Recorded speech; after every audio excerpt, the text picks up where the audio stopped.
नमस्कार, आदाब, सत श्री अकाल। हमदर्द टीवी देखਣ ਵਾਲੇ ਸਾਰੇ ਦਰਸ਼ਕਾਂ ਦਾ ਬਹੁਤ-ਬਹੁਤ ਸਵਾਗਤ ਹੈ ਪ੍ਰੋਗਰਾਮ ਹੈਲਥ ਟਾਕ ਵਿੱਚ। ਮੈਂ ਹਾਂ ਤਰਨਜੀਤ ਕੌਰ ਘੁੰਮਣ ਹਾਜ਼ਰ ਹਾਂ ਜੀ ਲੈ ਕੇ ਤੁਹਾਡਾ ਆਪਣਾ ਪ੍ਰੋਗਰਾਮ, ਜਿਹਦੇ ਵਿੱਚ ਗੱਲਬਾਤ ਕਰਾਂਗੇ ਅੱਜ ਅਸੀਂ ਕਰੋਨਾ ਵਾਇਰਸ ਤੇ ਵੈਕਸੀਨ ਦੇ ਬਾਰੇ ਵਿੱਚ। ਤੁਹਾਡਾ ਕੋਈ ਸਵਾਲ ਹੈ? ਇਸ ਵਕਤ ਫਸਟ ਡੋਜ਼ ਲਗਭਗ ਪੂਰੇ ਕੈਨੇਡਾ ਵਿੱਚ ਕਾਫੀਆਂ ਨੂੰ ਲੱਗ ਚੁੱਕੀ ਹੈ, ਮੈਜੋਰਟੀ ਲੋਕਾਂ ਨੂੰ ਲੱਗ ਚੁੱਕੀ ਹੈ ਤੇ ਇਸ ਵਕਤ ਸੈਕਿੰਡ ਡੋਜ਼ ਦੀਆਂ ਕਈਆਂ ਨੇ ਤਿਆਰੀਆਂ ਕਰ ਲਈਆਂ ਨੇ, ਬੁੱਕ ਕਰਵਾ ਲਈਆਂ ਨੇ, ਕਈਆਂ ਨੂੰ ਲੱਗ ਵੀ ਚੁੱਕੀ ਹੈ। ਸੋ ਇਸ ਤੋਂ ਇਲਾਵਾ ਵੀ ਜੇਕਰ ਕੋਵਿਡ ਜਾਂ ਫਿਰ ਕੋਵਿਡ ਦੀ ਵੈਕਸੀਨ ਨੂੰ ਲੈ ਕੇ ਤੁਹਾਡਾ ਕੋਈ ਸਵਾਲ ਹੈਗਾ ਜ਼ਹਿਨ ਦੇ ਵਿੱਚ, ਸਾਨੂੰ ਅੱਜ ਦੇ ਲਾਈਵ ਪ੍ਰੋਗਰਾਮ 'ਚ ਕਾਲ ਕਰ ਸਕਦੇ ਹੋ।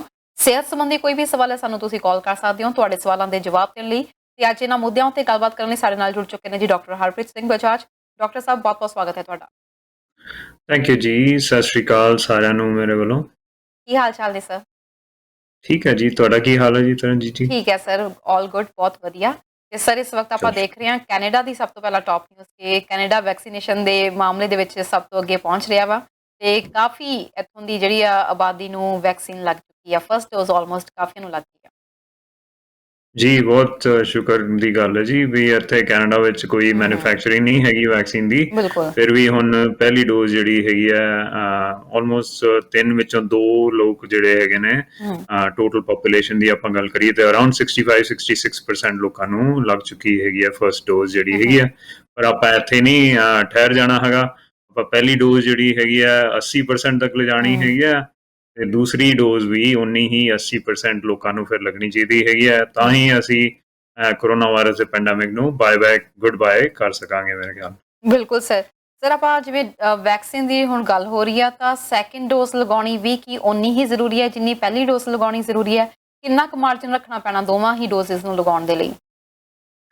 ਜੀ ਸੋ ਮਿਨੀਮਮ ਮਾਰਜਨ ਜਿਹੜਾ ਹੈਗਾ 3 ਤੋਂ 4 ਹਫ਼ਤੇ ਦਾ ਹੋਣਾ ਚਾਹੀਦਾ। ਪਹਿਲਾਂ ਕੈਨੇਡਾ ਨੇ ਕਿਹਾ ਸੀਗਾ, ਜਿਹੜੀ ਸਾਡੀ ਨੈਸ਼ਨਲ ਐਡਵਾਈਜ਼ਰੀ ਕਮੇਟੀ ਹੈਗੀ ਆ, ਕਿ ਆਪਾਂ ਪਹਿਲੀ ਡੋਜ਼ ਤੋਂ ਬਾਅਦ ਅਪ ਟੂ 3 to 4 ਮੰਥਸ ਆਪਾਂ ਮੇਬੀ ਦੂਸਰੀ ਡੋਜ਼ ਲਗਾਵਾਂਗੇ, ਕਿਉਂਕਿ ਉਦੋਂ ਡੋਜ਼ ਘੱਟ ਹੈਗੀਆਂ ਸੀਗੀਆਂ, ਵੈਕਸੀਨ ਸਾਡੇ ਕੋਲ ਘੱਟ ਹੈਗੀਆਂ ਸੀਗੀਆਂ।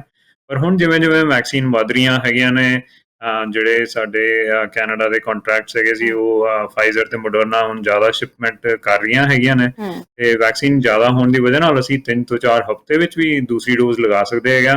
ਜਿੰਨੀ ਜਲਦੀ ਤੋਂ ਜਲਦੀ ਆਪਾਂ ਲਗਾਵਾਂਗੇ ਉਨੀ ਜਲਦੀ ਆਪਾਂ ਨੂੰ ਪੂਰਾ ਜਿਹੜਾ ਹੈਗਾ ਪ੍ਰੋਟੈਕਸ਼ਨ ਮਿਲਦਾ ਹੈਗਾ। ਪਹਿਲੀ ਡੋਜ਼ ਦੇ ਨਾਲ ਪ੍ਰੋਟੈਕਸ਼ਨ ਜਿਹੜਾ ਹੈਗਾ ਅਰਾਊਂਡ, ਜੇ ਆਪਾਂ ਫਾਈਜ਼ਰ ਜਾਂ ਮੋਡਰਨਾ ਦੀ ਵੈਕਸੀਨ ਦੀ ਗੱਲ ਕਰ ਰਹੇ ਹੈਗਾ, ਅਰਾਊਂਡ 70% ਦੇ ਕਰੀਬ ਹੈਗਾ। ਤੇ ਮਤਲਬ ਕਿ ਪੂਰੀ ਪ੍ਰੋਟੈਕਸ਼ਨ ਨਹੀਂ ਹੈਗੀ ਆ। ਜਿਹੜੀ ਆਪਾਂ 95% ਪ੍ਰੋਟੈਕਸ਼ਨ ਜਿਹੜੀ ਆਪਾਂ ਪਹਿਲੀ ਵਾਰੀ ਸੁਣੀ ਸੀਗੀ ਫਾਈਜ਼ਰ ਜਾਂ ਮੋਡਰਨਾ ਦੀ, ਉਹ ਹੈਗੀ ਹੈ 2 ਡੋਜ਼ ਤੋਂ 2 ਹਫ਼ਤੇ ਬਾਅਦ। ਮਤਲਬ 2 ਡੋਜ਼ ਜਦੋਂ ਲੱਗ ਜਾਂਦੀਆਂ ਹੈਗੀਆਂ ਨੇ, ਉਸ ਤੋਂ 2 ਹਫ਼ਤੇ ਬਾਅਦ ਜਿਹੜੀ ਹੈਗੀ 95% ਪ੍ਰੋਟੈਕਸ਼ਨ ਆ ਜਾਂਦੀ ਹੈਗੀ ਆ। 95% ਜਿਹੜੀ ਹੈਗੀ ਆ, ਪਰ ਫਿਰ ਵੀ 100% ਨਹੀਂ ਹੈਗੀ। ਆਪਾਂ ਇਹ ਨਹੀਂ ਸੋਚ ਲੈਣਾ ਕਿ ਹੁਣ ਤਾਂ 2 ਡੋਜ਼ ਲੱਗ ਗਈਆਂ ਨੇ ਤੇ ਹੁਣ ਤਾਂ ਵੀ ਆਪਾਂ ਜਿਵੇਂ ਵਾਇਰਸ ਪ੍ਰੂਫ ਹੋ ਗਏ ਹੈਗੇ ਆ ਜਾਂ ਬੁਲੇਟ ਪ੍ਰੂਫ ਜੈਕਟ ਪਾ ਲਈ ਹੈਗੀ ਆ, ਐਵੇਂ ਨਹੀਂ ਹੈਗਾ। ਫਿਰ ਵੀ ਆਪਾਂ ਨੂੰ ਪ੍ਰੀਕਾਸ਼ਨ ਲੈਣੇ ਜ਼ਰੂਰੀ ਹੈਗੇ ਨੇ, ਪਰ ਐਟਲੀਸਟ 70 ਤੋਂ 95% ਵਧਾਉਣ ਵਾਸਤੇ ਪ੍ਰੋਟੈਕਸ਼ਨ ਦੂਸਰੀ ਡੋਜ਼ ਬਹੁਤ ਜ਼ਿਆਦਾ ਮਾਇਨੇ ਰੱਖਦੀ ਹੈਗੀ ਜੀ। ਤਾਂ ਤੁਸੀਂ ਦੂਸਰੀ ਡੋਜ਼ ਦੀ ਗੱਲ ਕੀਤੀ ਹੈ, ਤੁਸੀਂ ਨਾਲ ਦੀ ਨਾਲ ਇਹ ਵੀ ਕਿਹਾ ਕਿ ਥੋੜ੍ਹੀਆਂ ਜਿਹੀਆਂ ਪ੍ਰੀਕਾਸ਼ਨਸ ਲੈਣੀਆਂ ਜ਼ਰੂਰੀ ਨੇ। ਸੋ ਹੁਣ ਜਿਵੇਂ ਅਸੀਂ ਦੇਖ ਰਹੇ ਹਾਂ ਕਿ ਓਨਟਾਰੀਓ ਵਿੱਚ ਫਸਟ ਸਟੇਜ ਦੀ ਓਪਨਿੰਗ ਹੋ ਚੁੱਕੀ ਆ, ਅਜਿਹੇ ਵਿੱਚ ਕਾਫੀ ਕੁਝ ਓਪਨ ਹੋ ਚੁੱਕਿਆ ਤੇ ਕਿੰਨਾ ਕੁ ਜ਼ਰੂਰੀ ਆ ਪਹਿਲੀ ਵੈਕਸੀਨ ਦੀ ਡੋਜ਼ ਲੈਣ ਤੋਂ ਬਾਅਦ ਕਿ ਤੁਸੀਂ ਪ੍ਰੀਕਾਸ਼ਨਸ ਨੂੰ ਫੋਲੋ ਕਰੋ? ਕਿਉਂਕਿ ਸੈਕਿੰਡ ਡੋਜ਼ ਲਗਾਉਣ ਤੋਂ ਬਾਅਦ ਤਾਂ ਲਗਭਗ ਇਹੀ ਸੋਚਿਆ ਜਾ ਰਿਹਾ ਕਿ ਹੁਣ ਤੁਸੀਂ ਬਿਲਕੁਲ ਜਿਵੇਂ ਤੁਹਾਨੂੰ ਕੋਈ ਸ਼ੀਲਡ ਬਣ ਚੁੱਕੀ ਹੈ ਤੇ ਤੁਹਾਨੂੰ ਕੋਵਿਡ ਹੋ ਹੀ ਨਹੀਂ ਸਕਦਾ, ਜਦਕਿ ਫਸਟ ਡੋਜ਼ ਤੋਂ ਬਾਅਦ ਵੀ ਕਈ ਕੇਸਿਸ ਐਵੇਂ ਦੇ ਸਾਹਮਣੇ ਆਏ ਨੇ ਕਿ ਵੈਕਸੀਨੇਸ਼ਨ ਦੇ ਬਾਵਜੂਦ ਕੋਵਿਡ ਹੋਇਆ। ਬਿਲਕੁਲ ਜੀ। ਸੋ 100% ਗਰੰਟੀ ਕਿਸੇ ਚੀਜ਼ ਦੀ ਵੀ ਨਹੀਂ ਹੈਗੀ ਆ।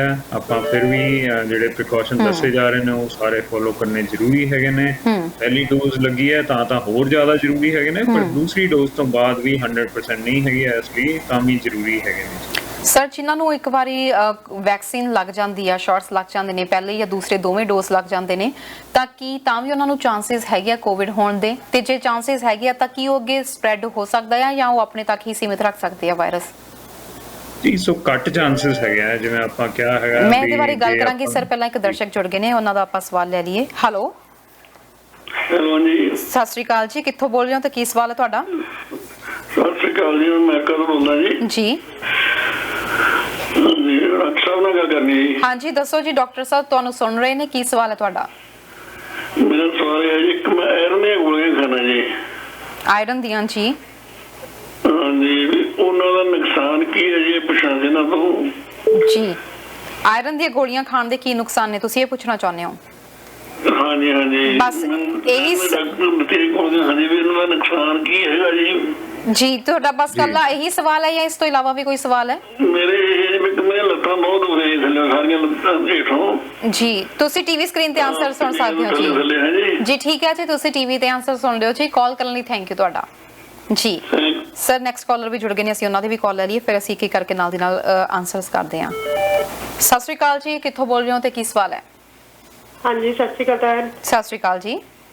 ਹਾਂਜੀ ਅਸੀਂ BC ਤੋਂ ਬੋਲਦੇ ਹਾਂ। ਜੀ। ਮੇਰਾ ਕੁਐਸਚਨ ਇਹ ਹੈ, ਮੇਰੇ ਫਸਟ ਜਿਹੜੀ ਆਸਟਰਾਜੈਨਿਕ ਲੱਗੀ ਸੀ ਤੇ ਸੈਕੰਡ ਵੀ ਫਾਈਜ਼ਰ ਜਾਂ ਮੈਕਡੋਨਲਡ ਚ ਲਵਾ ਸਕਦੇ ਹਾਂ ਅਸੀਂ? ਸੈਕੰਡ ਤੁਸੀਂ ਕਹਿ ਰਹੇ ਹੋ ਕੋਈ ਹੋਰ ਡੋਜ਼ ਲਗਾ ਸਕਦੇ ਹੋ ਮੋਡਰਨਾ ਜਾਂ ਫਾਈਜ਼ਰ ਚੋਂ? ਹਾਂਜੀ ਜੀ ਡਾਕਟਰ ਬਜਾਜ ਤੁਸੀਂ ਕੁਝ ਪੁੱਛਣਾ ਜਾਂ ਆਨਸਰ ਦਈਏ?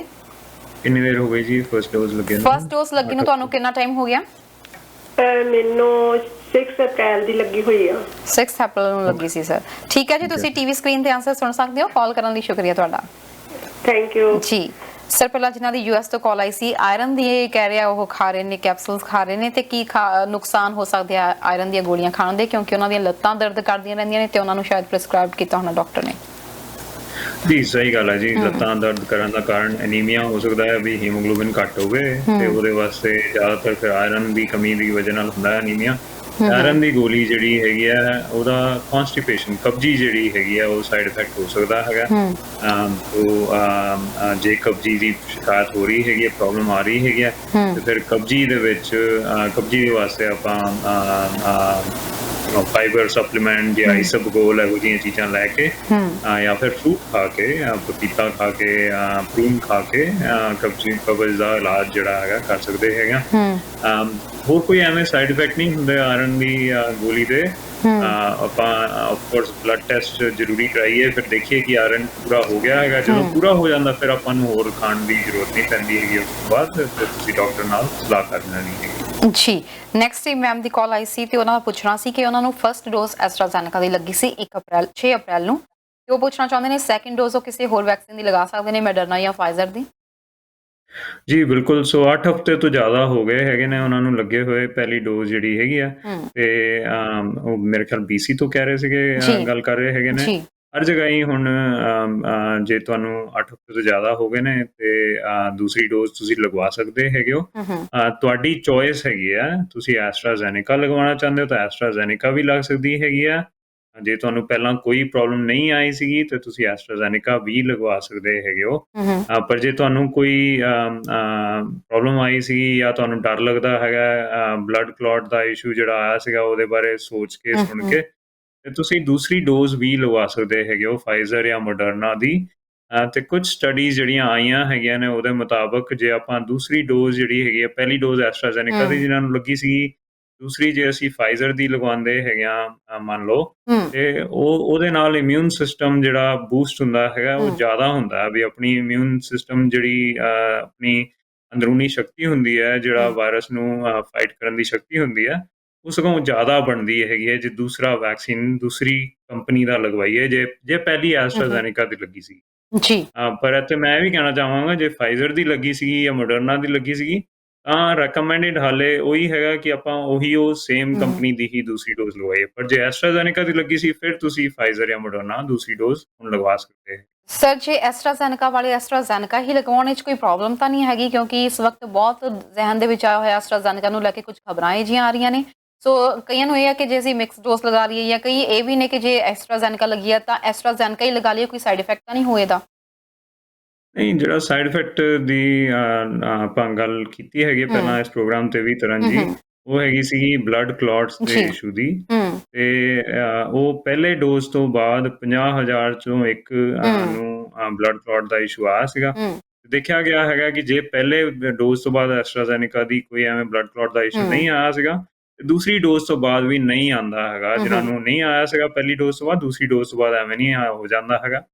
ਪਰ ਫਿਰ ਵੀ ਕੁਝ ਲੋਕ ਸੁਣ ਕੇ ਡਰ ਜਾਂਦੇ ਹੈਗੇ ਨੇ। ਤੇ ਮੇਬੀ ਫਾਈਜ਼ਰ ਤੇ ਮੋਡਰਨਾ ਹੁਣ ਅਵੇਲੇਬਲ ਬਹੁਤ ਜ਼ਿਆਦਾ ਹੈਗੀਆਂ ਨੇ। ਉਦੋਂ ਜਦੋਂ ਪਹਿਲੀ ਡੋਜ਼ ਐਸਟਰਾਜ਼ੈਨੇਕਾ ਦੀ ਲੱਗੀ ਸੀਗੀ ਉਦੋਂ ਘੱਟ ਵੈਕਸੀਨ ਅਵੇਲੇਬਲ ਹੈਗੀਆਂ ਸੀਗੀਆਂ, ਸੋ ਜੋ ਮਿਲ ਰਹੀ ਸੀ ਉਹ ਆਪਾਂ ਕਹਿ ਰਹੇ ਸੀ ਲਗਾ ਲਓ। ਪਰ ਹੁਣ ਜੇ ਫਾਈਜ਼ਰ ਮੋਡਰਨਾ ਦੀ ਹੈਗੀ ਹੈ ਤਾਂ ਤੁਸੀਂ ਉਹ ਲਗਵਾ ਲਓਗੇ ਤਾਂ ਮੇਰੇ ਖਿਆਲ ਨਾਲ ਬਿਹਤਰ ਹੈਗਾ ਕਿ ਆਪਾਂ ਦੂਸਰੀ ਕੰਪਨੀ ਦੀ ਲਗਾ ਲਈਏ। ਬਲੱਡ ਕਲੌਟ ਦੇ ਇਸ਼ੂ ਤੇ ਮੈਂ ਵੀ ਕਲੈਰੀਫਾਈ ਕਰ ਦਵਾਂ ਕਿ ਫਾਈਜ਼ਰ ਤੇ ਮੋਡਰਨਾ ਵਿੱਚ ਹਾਲੇ ਤੱਕ ਇੱਕ ਵੀ ਐਵੇਂ ਦਾ ਕੇਸ ਨਹੀਂ ਆਇਆ ਹੈਗਾ ਜਿਹਦੇ ਬਲੱਡ ਕਲੌਟਸ ਦੀ ਪ੍ਰੋਬਲਮ ਆਈ ਹੋਵੇ। ਤੇ ਆਪਾਂ ਐਵੇਂ ਨਹੀਂ ਸੋਚ ਲੈਣਾ ਕਿ ਸਾਰੀਆਂ ਵੈਕਸੀਨ ਦੇ ਨਾਲ ਆਉਂਦਾ। 50,000 ਚੋਂ ਇੱਕ ਜਿਹੜਾ ਹੈਗਾ ਸਿਰਫ ਐਸਟਰਾਜ਼ੈਨੇਕਾ ਦੀ ਵੈਕਸੀਨ ਦੇ ਨਾਲ ਦੇਖਿਆ ਗਿਆ ਹੈਗਾ। ਸਰ ਕਈ ਜਿਵੇਂ ਤੁਸੀਂ ਇਸ ਵਕਤ ਗੱਲ ਕਰ ਰਹੇ ਹੋ ਮੋਡਰਨਾ ਤੇ ਫਾਈਜ਼ਰ ਦੀ, ਸੋ ਵੇਰੀਐਂਟਸ ਦੀ ਮੈਂ ਇੱਥੇ ਨਾਲ ਦੀ ਨਾਲ ਗੱਲ ਕਰੂੰ। ਇਸ ਤੋਂ ਪਹਿਲਾਂ ਆਪਣੇ ਟੌਪਿਕ ਦੇ ਉੱਤੇ ਪਹਿਲਾਂ ਮੈਂ ਆ ਜਾਵਾਂ ਜ਼ਰੂਰ। ਉਹ ਵਾਲੇ ਜਿਹੜਾ ਸਾਡਾ ਸਵਾਲ ਮੇਰਾ ਵਿੱਚ ਰਹਿੰਦਾ ਸੀ ਕਿ ਕੀ ਇਹ ਹੈ ਕਿ ਜੇਕਰ ਤੁਸੀਂ ਸੈਕਿੰਡ ਡੋਜ਼ ਵੀ ਲੈ ਲੈਂਦੇ ਹੋ ਤੁਹਾਨੂੰ ਚਾਂਸਿਸ ਬਹੁਤ ਤੁਸੀਂ ਦੱਸਿਆ ਸੀ ਘੱਟ ਤਾਂ ਜਾਂਦੇ ਨੇ ਕਿ ਤੁਹਾਨੂੰ ਕੋਵਿਡ ਨਹੀਂ ਹੋਏਗਾ, ਪਰ ਕੀ ਤੁਸੀਂ ਅੱਗੇ ਸਪਰੈਡ ਕਰਨ ਜੋਗੇ ਹੁੰਦੇ ਹੋ, ਤੁਸੀਂ ਸਪਰੈਡ ਕਰ ਸਕਦੇ ਹੋ ਅੱਗੇ? ਉਹ ਹਾਲੇ ਤੱਕ ਜਿਹੜੀ ਰਿਸਰਚ ਹੋਈ ਹੈਗੀ ਹੈ ਉਹ ਸ਼ੋ ਕਰਦੀ ਹੈ ਕਿ ਸਪਰੈਡ ਵੀ ਬਹੁਤ ਘੱਟ ਹੁੰਦਾ ਹੈਗਾ। ਆਪ ਨੂੰ ਵੀ ਜਿਹੜੀ ਅੰਦਰੂਨੀ ਸ਼ਕਤੀ ਹੁੰਦੀ ਲੜਨ ਦੀ ਉਹ ਜ਼ਿਆਦਾ ਹੋ ਜਾਂਦੀ ਵਾਇਰਸ ਦੇ ਅਗੇਂਸਟ। ਜੇ ਹੁੰਦਾ ਵੀ ਹੈਗਾ 5% ਜੇ ਹੋ ਵੀ ਜਾਂਦਾ 2 ਵੈਕਸੀਨ ਤੋਂ ਬਾਅਦ ਤੇ ਬਹੁਤ ਹੀ ਮਾਈਲਡ ਜਿਹਾ ਹੁੰਦਾ, ਸਿਵੀਅਰ ਨਹੀਂ ਹੁੰਦਾ, ਹਸਪੀਟਲ ਨਹੀਂ ਜਾਣਾ ਪੈਂਦਾ ਤੇ ਨਾਲੇ ਅੱਗੇ ਸਪਰੈਡ ਵੀ ਜਿਹੜਾ ਹੈਗਾ ਬਹੁਤ ਘੱਟ ਹੁੰਦਾ। ਪਰ ਅਗੇਨ ਆਪਾਂ 100% ਨਹੀਂ ਕਹਿ ਸਕਦੇ ਕਿ ਹੁਣ ਆਪਾਂ ਨਹੀਂ ਕਰ ਸਕਦੇ ਜਾਂ ਸ਼ੀਲਡ ਬਣ ਗਈ ਹੈਗੀ ਆ, ਐਵੇਂ ਦੀ ਗੱਲ ਨਹੀਂ ਹੈਗੀ ਆ। ਪਰ ਬਹੁਤ ਜ਼ਿਆਦਾ ਇਫੈਕਟਿਵ ਹੈਗੀ ਆ। ਇੰਨੀ ਜ਼ਿਆਦਾ ਇਫੈਕਟਿਵ ਵੈਕਸੀਨ ਜਿਹੜੀਆਂ ਹੈਗੀਆਂ ਹਾਲੇ ਤੱਕ ਹੋਰ ਬਿਮਾਰੀਆਂ ਦੀਆਂ ਸਗੋਂ ਨਹੀਂ ਬਣੀਆਂ ਹੈਗੀਆਂ। ਸ਼ੁਕਰ ਹੈ ਕਿ ਕੋਵਿਡ ਦੀ ਵੈਕਸੀਨ ਇੰਨੀ ਜ਼ਿਆਦਾ ਇਫੈਕਟਿਵ ਬਣੀ ਹੈਗੀ।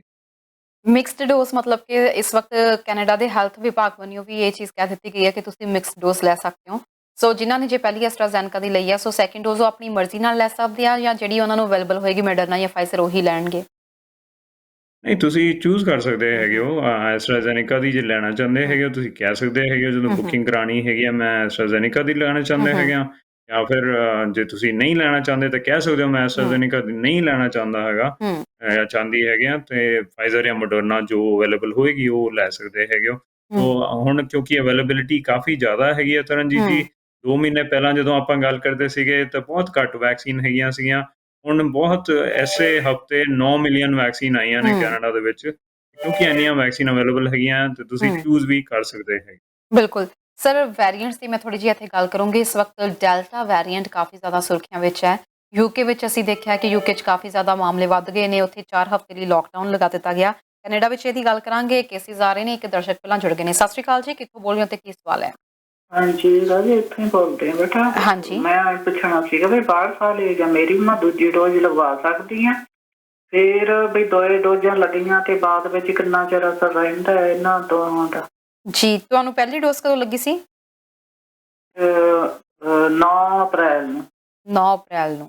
ਜੀ ਤੁਸੀਂ ਮਈ ਨੂੰ। 9 9 ਮਈ ਨੂੰ। ਜੀ ਤੁਸੀਂ ਡਾਕਟਰ ਬਜਾਜ ਕੁਝ ਪੁੱਛਣਾ ਜਾਂ ਆਪਾਂ ਆਨਸਰ ਦਈਏ? ਨਹੀਂ, ਆਨਸਰ ਦਿੰਦੇ ਤੁਸੀਂ ਟੀਵੀ ਸਕਰੀਨ ਤੇ ਆਨਸਰ ਸੁਣ ਸਕਦੇ ਹੋ ਜੀ। ਕਾਲ ਕਰਨ ਲਈ ਥੈਂਕ ਯੂ ਤੁਹਾਡਾ। ਠੀਕ ਜੀ ਸਰ, ਪਹਿਲਾਂ ਆਪਾਂ ਇਹਨਾਂ ਦਾ ਰਿਪਲਾਈ ਕਰਾਂਗੇ। ਜੀ ਬਿਲਕੁਲ ਜੀ। ਐਂਡ ਇਹ ਤੁਹਾਡੇ ਕੁਐਸਚਨ ਨਾਲ ਵੀ ਰਿਲੇਟਡ ਹੈਗਾ ਜੀ ਤਰਨਜੀਤ ਜੀ ਕਿ ਡੈਲਟਾ ਵੇਰੀਐਂਟ ਜਿਹੜੀ ਆਪਾਂ ਗੱਲ ਕਰ ਰਹੇ ਸੀਗੇ। ਬਿਲਕੁਲ। ਸੋ ਜੇ ਯੂਕੇ ਦੇ ਡੇਟਾ ਦੇ ਹਿਸਾਬ ਨਾਲ ਦੇਖੀਏ, ਆંકੜੇ ਦੇਖੀਏ ਤੇ ਉਹਨਾਂ ਦੀ ਜਿਹੜੀ ਸਟੱਡੀ ਹੋਈ ਹੈਗੀ ਹੈ, ਜਿਹੜਾ ਡੈਲਟਾ ਵੇਰੀਐਂਟ ਜਿਹੜਾ ਇੰਡੀਆ ਤੋਂ ਸ਼ੁਰੂ ਹੋਇਆ ਸੀਗਾ, ਜਿਹੜਾ ਚਾਈਨਾ ਦੇ ਵਾਇਰਸ ਤੋਂ ਥੋੜਾ ਜਿਹਾ ਫਰਕ ਹੋ ਗਿਆ, ਮੂਟੇਟ ਹੋ ਕੇ ਡਿਫਰੈਂਟ ਹੋ ਗਿਆ ਹੈਗਾ। ਉਹ ਇੰਡੀਆ ਦਾ ਵਾਇਰਸ ਉਹਨੂੰ ਆਪਾਂ ਹੁਣ ਡੈਲਟਾ ਵੇਰੀਐਂਟ ਕਹਿ ਰਹੇ ਹੈਗੇ ਆ। ਤੇ ਉਹ ਵਾਲਾ ਜਿਹੜਾ ਵਾਇਰਸ ਹੈਗਾ ਉਹ ਇੱਕ ਡੋਜ਼ ਦੇ ਨਾਲ ਬਹੁਤ ਹੀ ਉਹਦਾ ਘੱਟ ਅਸਰ ਹੈਗਾ। ਇਸ ਲਈ ਬਹੁਤ ਜ਼ਿਆਦਾ ਜ਼ਰੂਰੀ ਹੈਗਾ ਜਿਨ੍ਹਾਂ ਨੂੰ ਵੀ ਇੱਕ ਡੋਜ਼ ਲੱਗੀ ਹੋਈ ਹੈ, ਜੇ ਤੁਹਾਨੂੰ ਦੂਸਰੀ ਡੋਜ਼ ਮਿਲ ਰਹੀ ਹੈਗੀ ਹੈ, ਛੇਤੀ ਮਿਲ ਰਹੀ ਹੈਗੀ ਹੈ ਤਾਂ ਤੁਸੀਂ ਜ਼ਰੂਰ ਲਗਾ ਲੈਣੀ ਹੈਗੀ ਆ। ਜਿਵੇਂ ਓਨਟਾਰੀਓ ਵਿੱਚ ਕੁਝ ਹੌਟ ਸਪੌਟਸ ਹੈਗੇ ਨੇ ਡੈਲਟਾ ਵੇਰੀਐਂਟ ਦੇ, ਜਿਵੇਂ ਹੀਲ ਰੀਜਨ ਆਉਂਦਾ ਜਿਹਦੇ ਵਿੱਚ Brampton, Mississauga, Toronto, York region ਵੀ ਆਉਂਦਾ ਹੈਗਾ। ਹੋਰ ਵੀ ਕਾਫੀ ਰੀਜਨ ਹੈਗੇ ਨੇ ਜਿਨ੍ਹਾਂ ਵਿੱਚ ਡੈਲਟਾ ਵੇਰੀਐਂਟ ਦੇ ਹੌਟ ਸਪੌਟ ਮੰਨੇ ਗਏ ਹੈਗੇ ਨੇ। ਉਹਨਾਂ ਹੌਟ ਸਪੌਟਸ ਵਿੱਚ ਕੱਲ ਹੀ ਮਤਲਬ ਮੰਡੇ ਤੋਂ ਹੀ ਉੱਥੇ ਜਿਹੜੇ ਲੋਕ ਰਹਿੰਦੇ ਹੈਗੇ ਨੇ, ਬਰੈਂਪਟਨ ਜੋ ਰਹਿੰਦੇ ਹੈਗੇ ਨੇ, ਉਹ ਤੁਸੀਂ ਦੂਸਰੀ ਅਪਾਇੰਟਮੈਂਟ ਜੇ ਤੁਹਾਨੂੰ ਪਹਿਲੀ ਡੋਜ਼ 9 ਮਈ ਤੋਂ ਪਹਿਲਾਂ ਲੱਗੀ ਸੀਗੀ ਤੇ ਫਿਰ ਤੁਸੀਂ ਦੂਸਰੀ ਅਪਾਇੰਟਮੈਂਟ ਚੇਂਜ ਕਰਾ ਸਕਦੇ ਹੈਗੇ ਹੋ, ਛੇਤੀ ਦੀ ਬਣਵਾ ਸਕਦੇ ਹੈਗੇ ਹੋ। ਫੋਨ ਕਰਕੇ ਵੀ ਬਣਵਾ ਸਕਦੇ ਹੋ ਜਾਂ ਆਨਲਾਈਨ ਬੁਕਿੰਗ ਕਰਕੇ ਵੀ ਤੁਸੀਂ ਛੇਤੀ ਦੀ ਬਣਵਾ ਸਕਦੇ ਹੈਗੇ ਹੋ। ਜਿੰਨੀ ਛੇਤੀ ਤੋਂ ਛੇਤੀ ਲੱਗੇਗੀ ਉਨਾ ਜ਼ਿਆਦਾ ਆਪਾਂ ਇਹਨੂੰ ਡੈਲਟਾ ਵੇਰੀਐਂਟ ਦੇ ਅਗੇਂਸਟ ਇਮਿਊਨਿਟੀ ਵੱਧਦੀ ਹੈਗੀ ਆ। ਕਿਉਂਕਿ ਯੂਕੇ ਦੀ ਜਿਹੜੀ ਸਟੱਡੀ ਹੋਈ ਸੀ ਉਹਦੇ ਮੁਤਾਬਕ ਜੇ ਇੱਕ ਡੋਜ਼ ਲੱਗੀ ਹੈਗੀ ਆ ਤਾਂ ਖਾਲੀ 33% ਦੇ ਕਰੀਬ ਇਮਿਊਨਿਟੀ ਹੈਗੀ ਆ। ਮਤਲਬ 1/3 ਇਮਿਊਨਿਟੀ ਰਹਿ ਜਾਂਦੀ ਹੈਗੀ ਆ। ਜੇ ਆਪਾਂ 2 ਡੋਜ਼ ਲਗਾ ਲੈਂਦੇ ਹੈਗੇ ਆ ਫਿਰ ਅਰਾਊਂਡ 90% ਆ ਜਾਂਦੀ ਹੈਗੀ ਆ। ਇਹ ਵਾਇਰਸ ਜਿਹੜਾ ਫਰਕ ਆ ਗਿਆ ਹੈਗਾ, ਇਹਦੇ ਕਰਕੇ ਬਹੁਤ ਜ਼ਿਆਦਾ ਜ਼ਰੂਰੀ ਹੈਗਾ ਕਿ ਦੂਸਰੀ ਵੈਕਸੀਨ ਲਗਾਈਏ। ਜਿਹੜੀ ਤੁਸੀਂ ਗੱਲ ਕਰ ਰਹੇ ਸੀਗੇ ਕਿ ਯੂਕੇ ਨੇ ਦੁਬਾਰਾ ਲੋਕਡਾਊਨ ਰਿਸਟ੍ਰਿਕਸ਼ਨ ਕਰਤੀਆਂ ਹੈਗੀਆਂ ਨੇ, ਪੂਰਾ ਖੋਲਣ ਦੀ ਕੋਸ਼ਿਸ਼ ਕਰ ਰਹੇ ਸੀਗੇ ਜੀ। ਪਰ ਉਹ ਨਹੀਂ ਖੋਲ ਰਹੇ। ਹੂੰ ਉਹ ਇਸੇ ਲਈ ਕਿ ਦੂਸਰੀ ਡੋਜ਼ ਜ਼ਿਆਦਾ ਤੋਂ ਜ਼ਿਆਦਾ ਲੋਕਾਂ ਨੂੰ ਪਹਿਲਾਂ ਲਗਾ ਸਕਣ, ਫਿਰ ਹੂੰ ਪੂਰਾ ਖੋਲ ਸਕਣ। ਇਸ ਲਈ ਜੀ ਉਹਨਾਂ ਨੇ ਥੋੜਾ ਜਿਹਾ ਡਿਲੇ ਕੀਤਾ ਹੈ। ਜੀ ਬਿਲਕੁਲ ਸਰ, ਇਹਨਾਂ ਨੇ ਨਾਲ ਇਹ ਵੀ ਪੁੱਛਿਆ ਸੀ ਕਿ ਜਿਹੜੀਆਂ ਵੈਕਸੀਨ ਦੀਆਂ ਡੋਜ਼ਿਸ ਨੇ ਕਿੰਨੀ ਦੇਰ ਤੱਕ ਇਹਨਾਂ ਦਾ ਅਸਰ ਰਹਿੰਦਾ, ਇਹਦੇ ਬਾਰੇ ਗੱਲ ਕਰਾਂਗੇ। ਦਰਸ਼ਕ ਇੱਕ ਹੋਰ ਜੁੜ ਗਏ ਨੇ। ਸਤਿ ਸ਼੍ਰੀ ਅਕਾਲ ਜੀ, ਕਿੱਥੋਂ ਬੋਲ ਰਹੇ ਹੋ ਤੇ ਕੀ ਸਵਾਲ ਹੈ? ਹਾਂਜੀ, ਮੈਂ ਇੱਥੇ ਵੁੱਡਬ੍ਰਿਜ ਤੋਂ ਬੋਲ ਰਹੀ ਹਾਂ। ਜੀ ਮੇਰਾ ਇੱਕ ਸਵਾਲ ਸੀ ਕਿ ਮੈਂ ਸੈਟਰਡੇ ਨੂੰ ਸੈਕਿੰਡ ਡੋਜ਼ ਲਗਵਾਈ ਸੀ ਹੂੰ ਤੇ ਉਦੋਂ ਦਾ ਮੈਨੂੰ ਥੋੜਾ ਫੀਵਰ ਔਰ ਮੇਰਾ ਸਿਰ ਬਹੁਤ ਭਾਰੀ ਹੋ ਗਿਆ, ਹਰ ਵਕਤ ਨੀਂਦ ਆਉਂਦੀ ਰਹਿੰਦੀ ਹੈ। ਇਹਦਾ ਕੋਈ ਕਿਹੜੀ ਵੈਕਸੀਨ ਲੱਗੀ ਸੀ ਜੀ? ਕਿਹੜੀ ਵੈਕਸੀਨ ਲੱਗੀ ਸੀ ਤੁਹਾਨੂੰ? ਫਾਈਜ਼ਰ ਦੀ। ਹਾਂਜੀ। ਡਾਕਟਰ ਬਜਾਜ ਕੁਝ ਹਾਂਜੀ। ਪੁੱਛਣਾ ਜਾਂ ਆਪਾਂ ਆਂਸਰ ਦਈਏ? ਨਹੀਂ, ਠੀਕ ਹੈ ਜੀ, ਗੱਲ ਕਰ ਠੀਕ ਹੈ ਜੀ, ਸਕਦੇ ਹਾਂ। ਤੁਸੀਂ ਟੀਵੀ ਸਕਰੀਨ ਤੇ ਆਨਸਰ ਸੁਣ ਲਿਓ। ਕਾਲ ਕਰਨ ਲਈ ਥੈਂਕ ਯੂ ਤੁਹਾਡਾ। Next caller. ਸਤਿ ਸ਼੍ਰੀ ਅਕਾਲ ਜੀ, ਕਿੱਥੋਂ ਬੋਲ ਰਹੇ ਹੋ ਤੇ ਕੀ ਸਵਾਲ ਹੈ? ਪਲੀਜ਼ ਆਪਣੀ ਟੀਵੀ ਦੀ ਆਵਾਜ਼ ਨੂੰ ਘੱਟ ਕਰ ਦਿਓ ਜੀ। ਹੈਲੋ ਹੈਲੋ, ਟੀਵੀ ਦੀ ਆਵਾਜ਼ ਨੂੰ ਪਲੀਜ਼ ਟੀਵੀ ਦੀ ਆਵਾਜ਼ ਨੂੰ ਘੱਟ ਕਰ ਦਿਓ। ਸਤਿ ਸ਼੍ਰੀ ਅਕਾਲ ਜੀ, ਕਿੱਥੋਂ ਬੋਲ ਰਹੇ ਹੋ? ਮੈਂ ਨਾ ਐਸਟਰਾਜੈਨਿਕ ਦੀ ਸੈਕਿੰਡ ਡੋਜ਼ ਲਵਾਉਣੀ ਸੀ, ਪਰ ਉਹ ਪੀਲੇ ਰੀਜਨ 'ਚ ਅਵੇਲੇਬਲ ਹੈ ਨਹੀਂ ਬਰੈਂਪਟਨ ਦੇ ਵਿੱਚ। ਜੀ ਫਿਰ ਕਿੱਥੋਂ ਮਤਲਬ ਇਹ ਲਗਵਾਈ ਜਾਵੇ? ਜੀ ਡਾਕਟਰ ਬਜਾਜ, ਤੁਸੀਂ ਕੁਐਸਚਨ ਸੁਣ ਲਿਆ, ਤੁਸੀਂ ਆਨਸਰ ਦੇਣਾ ਚਾਹੋਗੇ? ਆਪਾਂ ਕੁਝ ਪੁੱਛਣਾ ਤਾਂ ਨਹੀਂ? ਹਾਂਜੀ। ਨਹੀਂ, ਨਹੀਂ, ਬਸ ਠੀਕ ਇਹ ਹੈ। ਡੋਜ਼ ਪੁੱਛ ਲਓ ਕਦੋਂ ਲੱਗੀ ਸੀ। ਪਹਿਲੀ ਡੋਜ਼ ਕਦੋਂ ਲੱਗੀ ਸੀ ਜੀ ਤੁਹਾਨੂੰ? 6 ਅਪ੍ਰੈਲ ਨੂੰ। 6 ਅਪ੍ਰੈਲ ਨੂੰ। ਜੀ ਹਾਂਜੀ। ਠੀਕ ਹੈ ਜੀ, ਤੁਸੀਂ ਟੀਵੀ ਤੇ ਆਨਸਰ ਸੁਣ ਲਿਓ। ਥੈਂਕ ਯੂ ਕਾਲ ਕਰਨ ਲਈ। ਸਰ, ਆਪਾਂ ਪਹਿਲਾਂ ਜਿਨ੍ਹਾਂ ਦਾ ਕਿਹਾ ਸੀ ਵਿੱਚ ਮੈਮ ਦਾ ਇੱਕ ਥੋੜਾ ਜਿਹਾ ਆਨਸਰ ਸਕਿਪ ਹੋ ਗਿਆ ਸੀ ਕਿ ਕਿੰਨੇ ਦੇਰ ਤੱਕ ਅਸਰ ਰਹਿੰਦਾ ਵੈਕਸੀਨ? ਇਹਦਾ ਹਾਲੇ ਸਾਨੂੰ ਪੂਰਾ ਜਵਾਬ ਨਹੀਂ ਪਤਾ। ਕੁਝ ਵੈਕਸੀਨ ਜਿਹੜੀਆਂ ਹੈਗੀਆਂ ਨੇ ਕੋਰੋਨਾ ਵਾਇਰਸ ਤੋਂ ਇਲਾਵਾ, ਜੇ ਆਪਾਂ ਵੈਕਸੀਨ ਦੀ ਗੱਲ ਕਰੀਏ, ਕੁਝ ਵੈਕਸੀਨਸ ਹੈਗੀਆਂ ਨੇ ਜਿਹਨਾਂ ਦਾ ਸਾਰੀ ਉਮਰ ਉਹਦਾ ਅਸਰ ਰਹਿੰਦਾ ਹੈਗਾ, ਦੁਬਾਰਾ ਵੈਕਸੀਨ ਲਗਾਉਣ ਦੀ ਜ਼ਰੂਰਤ ਨਹੀਂ ਪੈਂਦੀ ਹੈਗੀ ਆ। ਕੁਝ ਵੈਕਸੀਨ ਹੈਗੀਆਂ ਨੇ, ਜਿਵੇਂ ਫਲੂ ਦਾ ਵੈਕਸੀਨ ਹੈਗਾ, ਫਲੂ ਦਾ ਟੀਕਾ ਜਿਹੜਾ ਲੱਗਦਾ ਹੁੰਦਾ, ਉਹ ਹਰ ਸਾਲ ਲਗਵਾਉਣਾ ਪੈਂਦਾ ਹੈਗਾ, ਕਿਉਂਕਿ ਹਰ ਸਾਲ ਫਲੂ ਦਾ ਵਾਇਰਸ ਜਿਹੜਾ ਹੈਗਾ ਥੋੜਾ ਜਿਹਾ ਫਰਕ ਹੋ ਜਾਂਦਾ ਤੇ ਉਸ ਦੇ ਵਾਸਤੇ ਹਰ ਸਾਲ ਲਗਾਉਣਾ ਪੈਂਦਾ। ਸੋ ਸਾਨੂੰ ਇਹ ਨਹੀਂ ਪਤਾ ਕਿ ਕੋਰੋਨਾ ਵਾਇਰਸ ਦਾ ਵੈਕਸੀਨ ਹਰ ਸਾਲ ਲਗਵਾਉਣਾ ਪਏਗਾ ਕਿ ਕੁਝ ਸਾਲਾਂ ਬਾਅਦ ਲਗਾਉਣਾ ਪਏਗਾ ਕਿ ਕਦੇ ਨਹੀਂ ਲਗਾਉਣਾ ਪਏਗਾ। ਉਹ ਹਾਲੇ ਰਿਸਰਚ ਚੱਲ ਰਹੀ ਹੈ। ਜੀ ਬਿਲਕੁਲ ਸਰ, ਉਸ ਤੋਂ ਬਾਅਦ ਵੁੱਡਬ੍ਰਿਜ ਤੋਂ ਕਾਲ ਆਈ ਸੀ ਜਿਨ੍ਹਾਂ ਨੇ ਕਿਹਾ ਸੀ ਕਿ ਸੈਟਰਡੇ ਨੂੰ ਉਹਨਾਂ ਨੂੰ ਸੈਕਿੰਡ ਡੋਜ਼ ਲੱਗੀ ਸੀ।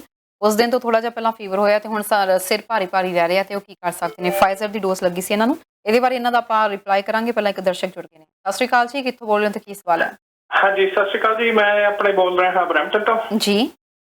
ਤੇ ਮੇਰਾ ਸਵਾਲ ਇਹ ਆ ਵੀ ਬਾਈ ਚਾਂਸ ਤੁਹਾਨੂੰ ਕੋਵਿਡ ਹੋ ਜਾਂਦਾ ਤੇ ਹਜੇ ਤੁਹਾਡੇ ਵੈਕਸੀਨ ਨਹੀਂ ਲੱਗੀ, how long should you wait ਜੀ ਟੂ ਗੈਟ ਵੈਕਸੀਨੇਟਡ? ਜੀ ਸਰ, ਆਪਾਂ ਆਨਸਰ ਦਈਏ ਇਹਨਾਂ ਦਾ ਜਾਂ ਕੁਝ ਪੁੱਛਣਾ? ਠੀਕ ਹੈ ਜੀ, ਤੁਸੀਂ ਟੀਵੀ ਸਕਰੀਨ ਤੇ ਆਨਸਰ ਸੁਣ ਸਕਦੇ ਹੋ। ਕਾਲ ਕਰਨ ਲਈ ਸ਼ੁਕਰੀਆ ਤੁਹਾਡਾ। Thank you so much. All right, thank you ਜੀ ਸਰ, ਵੁੱਡਬ੍ਰਿਜ ਵਾਲਿਆਂ ਦਾ ਪਹਿਲਾਂ ਆਨਸਰ ਦੇ ਦਈਏ ਜਿਨ੍ਹਾਂ ਨੇ ਕਿਹਾ ਸੀ ਕਿ ਸੈਟਰਡੇ ਨੂੰ ਡੋਜ਼ ਲੱਗੀ ਸੀ ਤੇ ਸਿਰ ਹਜੇ ਤੱਕ ਭਾਰੀ ਲੱਗ ਰਿਹਾ ਉਹਨਾਂ ਨੂੰ। ਜੀ ਸਰ। ਸੋ ਜਿਹੜੇ ਵੈਕਸੀਨ ਦੇ ਸਾਈਡ ਇਫੈਕਟ ਆਪਾਂ ਕਰਦੇ ਹੈਗੇ ਆ, ਕਹਿੰਦੇ ਹੈਗੇ ਆ, ਕੁਝ ਲੋਕਾਂ ਨੂੰ ਬੁਖਾਰ ਹੋ ਸਕਦਾ ਹੈ, ਸਿਰ ਦਰਦ ਹੋ ਸਕਦਾ ਹੈਗਾ, ਸਿਰ ਵਿੱਚ ਜਾਂ ਸਰੀਰ ਵਿੱਚ ਪੀੜ ਹੋ ਸਕਦੀ ਹੈਗੀ ਆ। ਜ਼ਿਆਦਾਤਰ ਜਾਂ ਫਿਰ ਜਿੱਥੇ ਇੰਜੈਕਸ਼ਨ ਲੱਗਿਆ ਸੀਗਾ ਉੱਥੇ ਬਾਂਹ ਵਿੱਚ ਦਰਦ ਹੋ ਸਕਦੀ ਹੈਗੀ ਆ। ਜ਼ਿਆਦਾਤਰ ਜਦੋਂ ਦਰਦ ਵਗੈਰਾ ਹੁੰਦੀਆਂ ਨੇ ਕੁਝ ਘੰਟਿਆਂ ਵਾਸਤੇ ਹੁੰਦੀਆਂ ਨੇ, ਫਿਰ ਚਲੀਆਂ ਜਾਂਦੀਆਂ ਹੈਗੀਆਂ ਨੇ। ਕਈ ਲੋਕਾਂ ਵਿੱਚ ਦੇਖਿਆ ਗਿਆ ਦੂਸਰੀ ਵੈਕਸੀਨ, ਕਿਉਂਕਿ ਪਹਿਲੀ ਵੈਕਸੀਨ ਜਿਹੜੀ ਹੈਗੀ ਆ ਇਮਿਊਨ ਬੂਸਟ ਕਰਦੀ ਹੈਗੀ ਆ, ਪਰ ਸੈਕਿੰਡ ਵੈਕਸੀਨ ਜਿਹੜੀ ਡੋਜ਼ ਹੈਗੀ ਆ ਉਹ ਬੂਸਟ ਜ਼ਿਆਦਾ ਕਰਦੀ ਹੈਗੀ ਆ। ਡੋਜ਼ ਤਾਂ ਸੇਮ ਹੀ ਦਿੱਤੀ ਜਾਂਦੀ ਹੈ, ਪਰ ਆਪਣੀ ਇਮਿਊਨਿਟੀ ਪਹਿਲਾਂ ਹੀ ਹੌਲੀ ਥੋੜੀ ਜਿਹੀ ਭੜਕੀ ਹੁੰਦੀ ਆ, ਆਪਾਂ ਕਹਿ ਦਈਏ। ਦੂਸਰੀ ਡੋਜ਼ ਲਗਾ ਕੇ ਹੋਰ ਜ਼ਿਆਦਾ ਉਹਨੂੰ ਬੂਸਟ ਮਿਲ ਜਾਂਦਾ ਹੈਗਾ।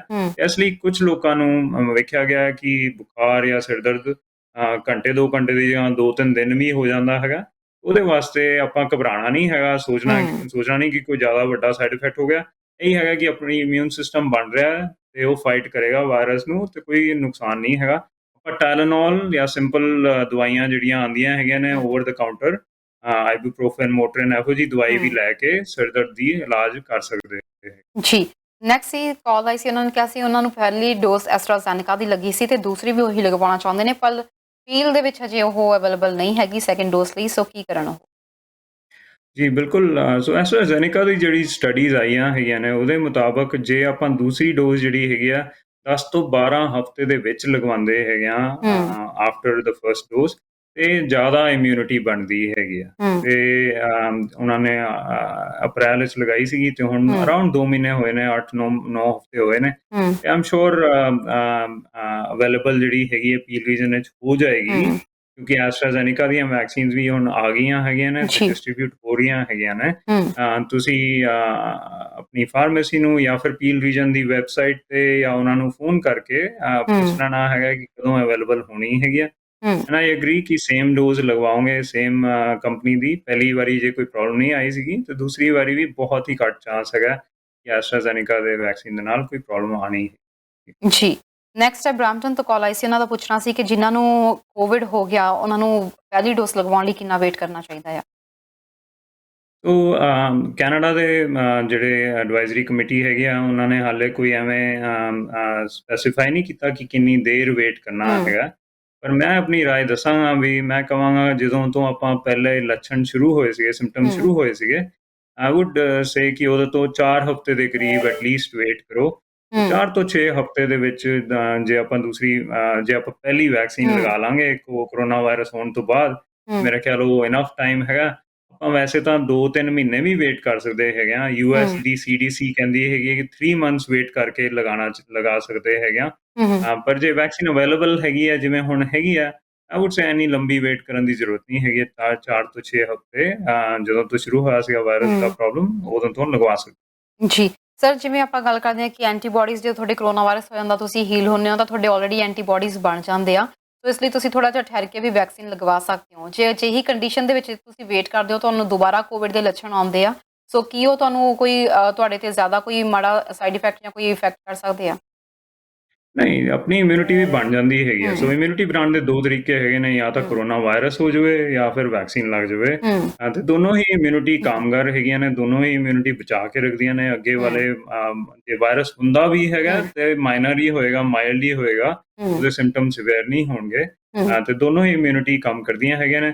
ਪਰ ਅਗੇਨ ਬੂਸਟ ਕਰਨ ਵਾਸਤੇ ਮੇਰੇ ਖਿਆਲ ਵੈਕਸੀਨ ਲਗਾ ਲੈਣੀ ਫਿਰ ਵੀ ਜ਼ਰੂਰੀ ਹੈਗੀ ਆ ਤੇ 4 ਤੋਂ 6 ਹਫ਼ਤਿਆਂ ਵਿੱਚ ਲਗਾ ਲੈਣੀ ਚਾਹੀਦੀ। ਜੀ ਸਰ, ਆਪਣੇ ਨਾਲ ਕਾਲਰਸ ਜੁੜ ਗਏ ਨੇ, ਉਹਨਾਂ ਦੀ ਕਾਲ ਲੈ ਲਈਏ। ਸਤਿ ਸ਼੍ਰੀ ਅਕਾਲ ਜੀ, ਕਿੱਥੋਂ ਬੋਲ ਰਹੇ ਹੋ ਤੇ ਕੀ ਸਵਾਲ ਹੈ? ਹਾਂਜੀ, ਸਤਿ ਸ਼੍ਰੀ ਅਕਾਲ ਦੀਦੀ, ਅਸੀਂ ਐਪਸਪੋਰਟ ਤੋਂ ਬੋਲਦੇ ਹਾਂ ਜੀ। ਹਾਂਜੀ, ਅਸੀਂ ਪੁੱਛਣਾ ਸੀ, ਮੈਂ ਨਾ ਫਸਟ ਡੋਜ਼ ਲਵਾਈ ਸੀ ਫਾਈਜ਼ਰ ਦੀ ਜੀ। ਹਾਂਜੀ, ਉਸ ਤੋਂ ਬਾਅਦ ਮੈਨੂੰ ਅਸੀਂ ਸੈਟਰਡੇ ਲਵਾਈ ਸੀ, 2 ਵੀਕਸ ਹੋ ਗਈਆਂ, 3 ਵੀਕਸ ਹੋ ਗਈਆਂ ਵਾ। ਮੇਰਾ ਹੈਡੇਕ ਸਟਿਲ ਹਜੇ ਆਉਣੀ ਆ, ਜਾਂਦਾ ਨਹੀਂ ਪਿਆ ਗਾ। ਬਹੁਤ ਜ਼ਿਆਦਾ ਹਸਪੀਟਲ ਵੀ ਗਏ ਸੀਗੇ ਤੇ ਮੈਡੀਕੇਸ਼ਨ ਵੀ ਲੈਣੇ ਪਏ ਆ, ਉਹਦੇ ਨਾਲ ਸਟਿਲ ਆਉਣ ਹੀ ਹੋਈ ਜਾਂਦੀ। ਬਹੁਤ ਜ਼ਿਆਦਾ ਹੈਡੇਕ ਨਾਲ ਤਾਂ ਨੈਕ ਪੇਨ ਹੁੰਦੀ ਹੈ। ਇਹ ਫਾਈਜ਼ਰ ਟੀਕੇ ਤੋਂ ਬਾਅਦ ਲੱਗਿਆ ਵਾ। ਜੀ 1 ਮਿੰਟ ਲਈ ਹੋਲਡ ਕਰਿਓ। ਡਾਕਟਰ ਬਜਾਜ ਤੁਸੀਂ ਕੁਝ ਪੁੱਛਣਾ ਚਾਹੁੰਦੇ ਹੋ?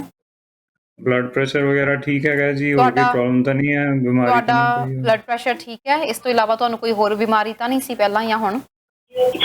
ਨਹੀਂ, ਪਹਿਲਾਂ ਤਾਂ ਨਹੀਂ ਸੀ। ਉਸ ਤੋਂ ਬਾਅਦ ਜਦੋਂ ਡੋਜ਼ ਲਵਾਈ ਸੀਗੀ ਉਸ ਤੋਂ ਬਾਅਦ ਮੇਰਾ ਬਲੱਡ ਪ੍ਰੈਸ਼ਰ ਹਾਈ ਰਹਿਣ ਲੱਗ ਗਿਆ। ਸਰ ਬੀਪੀ ਹਾਈ ਹੋਣ ਲੱਗ ਗਿਆ। ਉਹਦੇ ਵਾਸਤੇ ਹੁਣ ਦਵਾਈ ਲੈ ਰਹੇ ਹੈਗੇ ਨੇ? ਤੁਸੀਂ ਬੀਪੀ ਦੀ ਮੈਡੀਸਨ ਲੈ ਰਹੇ ਹੋ ਹੁਣ ਇਸ ਟਾਈਮ? ਨਹੀਂ ਜੀ, ਕੋਈ ਨਹੀਂ ਲੈ ਰਹੀ। ਨਹੀਂ ਸਰ, ਲੈ ਨਹੀਂ ਕਿੰਨਾ ਰਹੇ। ਬਲੱਡ ਪ੍ਰੈਸ਼ਰ ਹੈਗਾ? ਕਿੰਨਾ ਰਹਿੰਦਾ ਜੀ ਤੁਹਾਡਾ ਬੀਪੀ?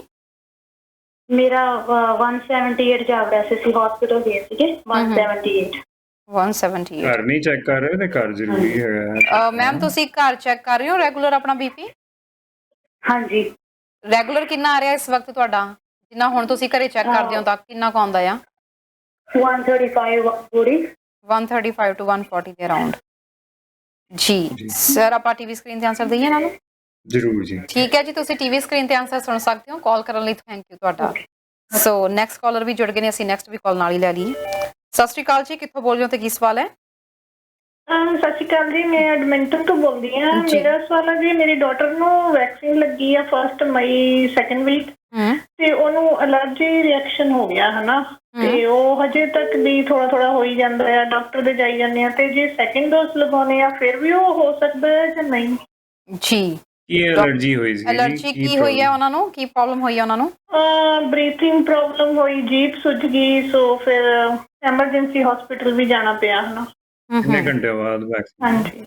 ਵੈਕਸੀਨ ਤੋਂ ਕਿੰਨੇ ਟਾਈਮ ਬਾਅਦ, ਕਿੰਨੇ ਘੰਟੇ ਬਾਅਦ ਇਹ ਸਭ ਕੁਝ ਹੋਇਆ? Second day. ਹਾਂਜੀ ਜੀ। ਤੁਸੀਂ ਹੁਣ ਪੁੱਛਣਾ ਚਾਹੁੰਦੇ ਹੋ ਕਿ ਸੈਕਿੰਡ ਡੋਜ਼ ਲੈਣੀ ਚਾਹੀਦੀ ਹੈ ਕਿ ਨਹੀਂ? ਹਾਂਜੀ ਜੀ। ਤੁਹਾਡੀ ਬੇਟੀ ਦੀ ਕਿੰਨੀ ਏਜ ਹੈ?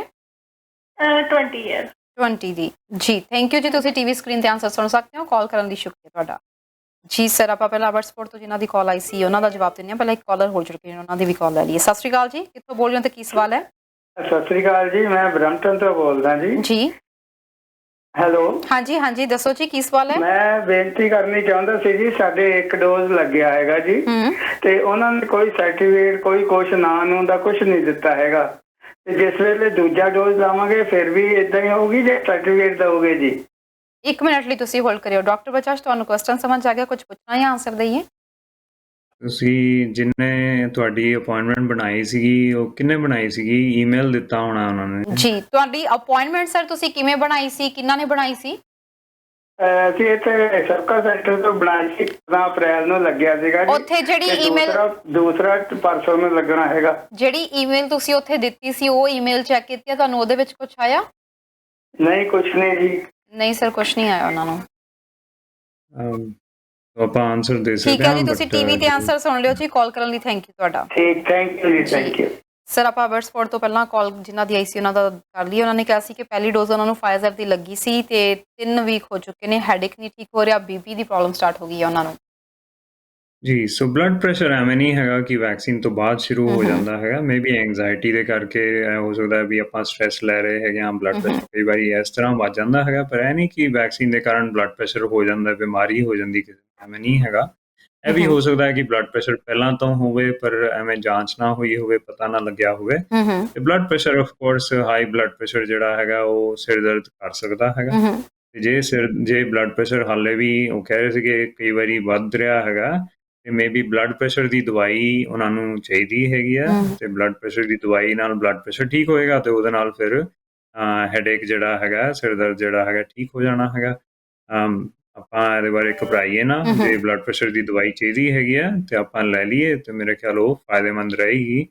ਇੰਨੇ ਹਫ਼ਤੇ ਜਿਹੜਾ ਹੈਗਾ ਵੈਕਸੀਨ ਤੋਂ ਬਾਅਦ ਸਿਰ ਦਰਦ ਵਗੈਰਾ ਨਹੀਂ ਦੇਖੇ ਗਏ ਹੈਗੇ ਨੇ। Of course rare side effect ਹੋ ਸਕਦੇ ਨੇ, ਪਰ ਐਵੇਂ ਨਹੀਂ ਦੇਖਿਆ ਗਿਆ ਕਿ ਕੁਝ ਹਫ਼ਤੇ, 3-4 ਹਫ਼ਤੇ ਸਿਰ ਦਰਦ ਰਹਿੰਦਾ ਹੈਗਾ, ਐਵੇਂ ਨਹੀਂ ਹੁੰਦਾ ਹੈਗਾ ਵੈਕਸੀਨ ਦੇ ਨਾਲ। ਜੀ, ਬਾਕੀ ਵੀ ਸਰ ਆਪਣੇ ਨਾਲ ਕਾਲਰਸ ਜੁੜ ਗਏ ਨੇ, ਆਪਾਂ ਸਵਾਲ ਦਿੰਦੇ ਹਾਂ ਬਾਕੀ ਵੀ, ਤੇ ਪਹਿਲਾਂ ਇੱਕ ਕੁਐਸਚਨ ਲੈ ਲਈਏ ਅਸੀਂ next collar the.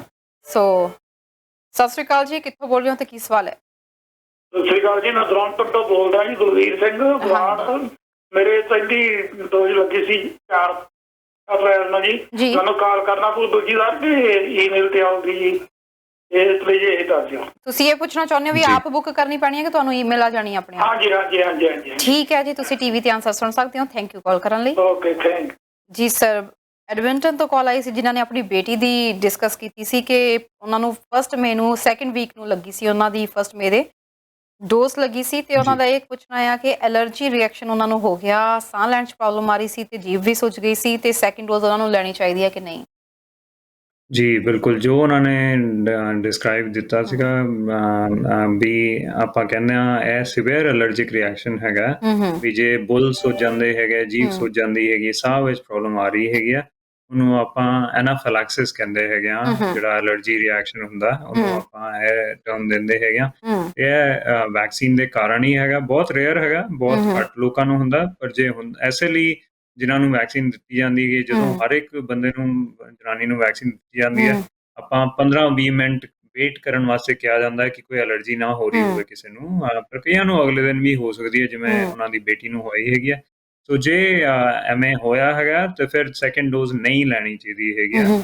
And I wood ਸੇ ਕਿ ਆਪਾਂ ਉਹਨਾਂ ਦੀ ਏਜ ਵੈਸੇ ਹੀ 20 ਇਅਰਸ ਦੀ ਹੈਗੀ ਹੈ ਬੇਟੀ ਦੀ, ਇੱਕ ਵੈਕਸੀਨ ਦੇ ਨਾਲ ਕਾਫੀ ਉਹਨਾਂ ਨੂੰ ਪ੍ਰੋਟੈਕਸ਼ਨ ਹੈਗੀ ਹੈ, ਤੇ ਦੂਸਰੀ ਡੋਜ਼ ਜਿਹੜੀ ਹੈਗੀ ਹੈ ਉਹ ਰეკਮੈਂਡਡ ਨਹੀਂ ਹੈਗੀ। ਜੀ ਬਿਲਕੁਲ। ਤੇ ਸਰ ਆਪਾਂ ਬਾਕੀ ਕਾਲਸ ਦਾ ਵੀ ਆਨਸਰ ਦੇਣੇ, ਕਾਲਰ ਹੋ ਚੁੱਕੇ ਨੇ, ਉਹਨਾਂ ਦੇ ਵੀ ਕਾਲ ਲੈ ਲਈਏ ਅਸੀਂ। ਸੋ ਇਸ ਤੋਂ ਬਾਅਦ ਅਸੀਂ ਬ੍ਰੈਂਪਟਨ ਵਾਲਿਆਂ ਦੇ ਸਵਾਲ ਦਾ ਜਵਾਬ ਦਿੰਦੇ ਹਾਂ। ਪਹਿਲਾਂ ਕਾਲ ਲੈ ਲਈਏ। ਸਤਿ ਸ਼੍ਰੀ ਅਕਾਲ ਜੀ, ਕਿੱਥੋਂ ਬੋਲ ਰਹੇ ਹੋ ਤੇ ਕੀ ਸਵਾਲ ਹੈ? ਮੈਂ ਸਿਟੀ ਤੋਂ ਬੋਲਦਾ ਸੀ ਜੀ, ਤੇ ਮੈਂ ਡਾਕਟਰ ਨੂੰ ਇੱਕ ਕੁਐਸਚਨ ਕਰਨਾ ਸੀ। ਲਾਈਕ ਇਹ ਐਂਗਜ਼ਾਇਟੀ ਹੁੰਦੀ ਹੈ ਵੀ ਜਿਵੇਂ ਆਪਾਂ ਸੁੱਤੇ ਪਏ ਆ, ਅਚਾਨਕ ਕੋਈ ਚੀਜ਼ ਘਰੇ ਡਿੱਗਦੀ ਹੈ ਤੇ ਉਹਦੇ ਨਾਲ ਅਚਾਨਕ ਬੰਦਾ ਉੱਠ ਜਾਂਦਾ ਹੈ, ਹਾਰਟ ਬੀਟ ਜੀ ਫਾਸਟ ਹੋ ਜਾਂਦੀ ਹੈ ਜੀ। 1 ਮਿੰਟ ਲਈ ਜੀ, ਇਲਾਜ ਕੀ ਹੈ ਇਸਦਾ? ਹੋਰ ਵੀ ਕੋਈ ਸਿੰਪਟਮ ਹੈਗਾ? ਕੋਈ ਹੋਰ ਵੀ ਸਿੰਪਟਮ ਹੈ ਜੀ ਕਿ ਇਕੱਲਾ ਹੀ ਸਿੰਪਟਮ ਹੈ? ਇਹੀ ਸੁੱਤੇ ਪਏ ਨੂੰ ਡਿੱਗਦੀ ਹੈ ਤਾਂ ਅਚਾਨਕ ਬੰਦਾ ਜਾਗ ਜਾਂਦਾ ਹੈ। ਓਕੇ, ਠੀਕ ਹੈ ਜੀ, ਠੀਕ ਹੈ ਜੀ। ਡਾਕਟਰ ਬਜਾਜ, ਆਪਾਂ ਆਨਸਰ ਦਈਏ ਜਾਂ ਕੁਝ ਹੋਰ ਪੁੱਛਣਾ? ਜੀ ਜ਼ਰੂਰ। ਠੀਕ ਹੈ ਜੀ, ਤੁਸੀਂ ਟੀਵੀ ਸਕਰੀਨ ਤੇ ਆਨਸਰ ਸੁਣ ਸਕਦੇ ਹੋ। ਕਾਲ ਕਰਨ ਲਈ ਤੁਹਾਡਾ ਸ਼ੁਕਰੀਆ ਜੀ।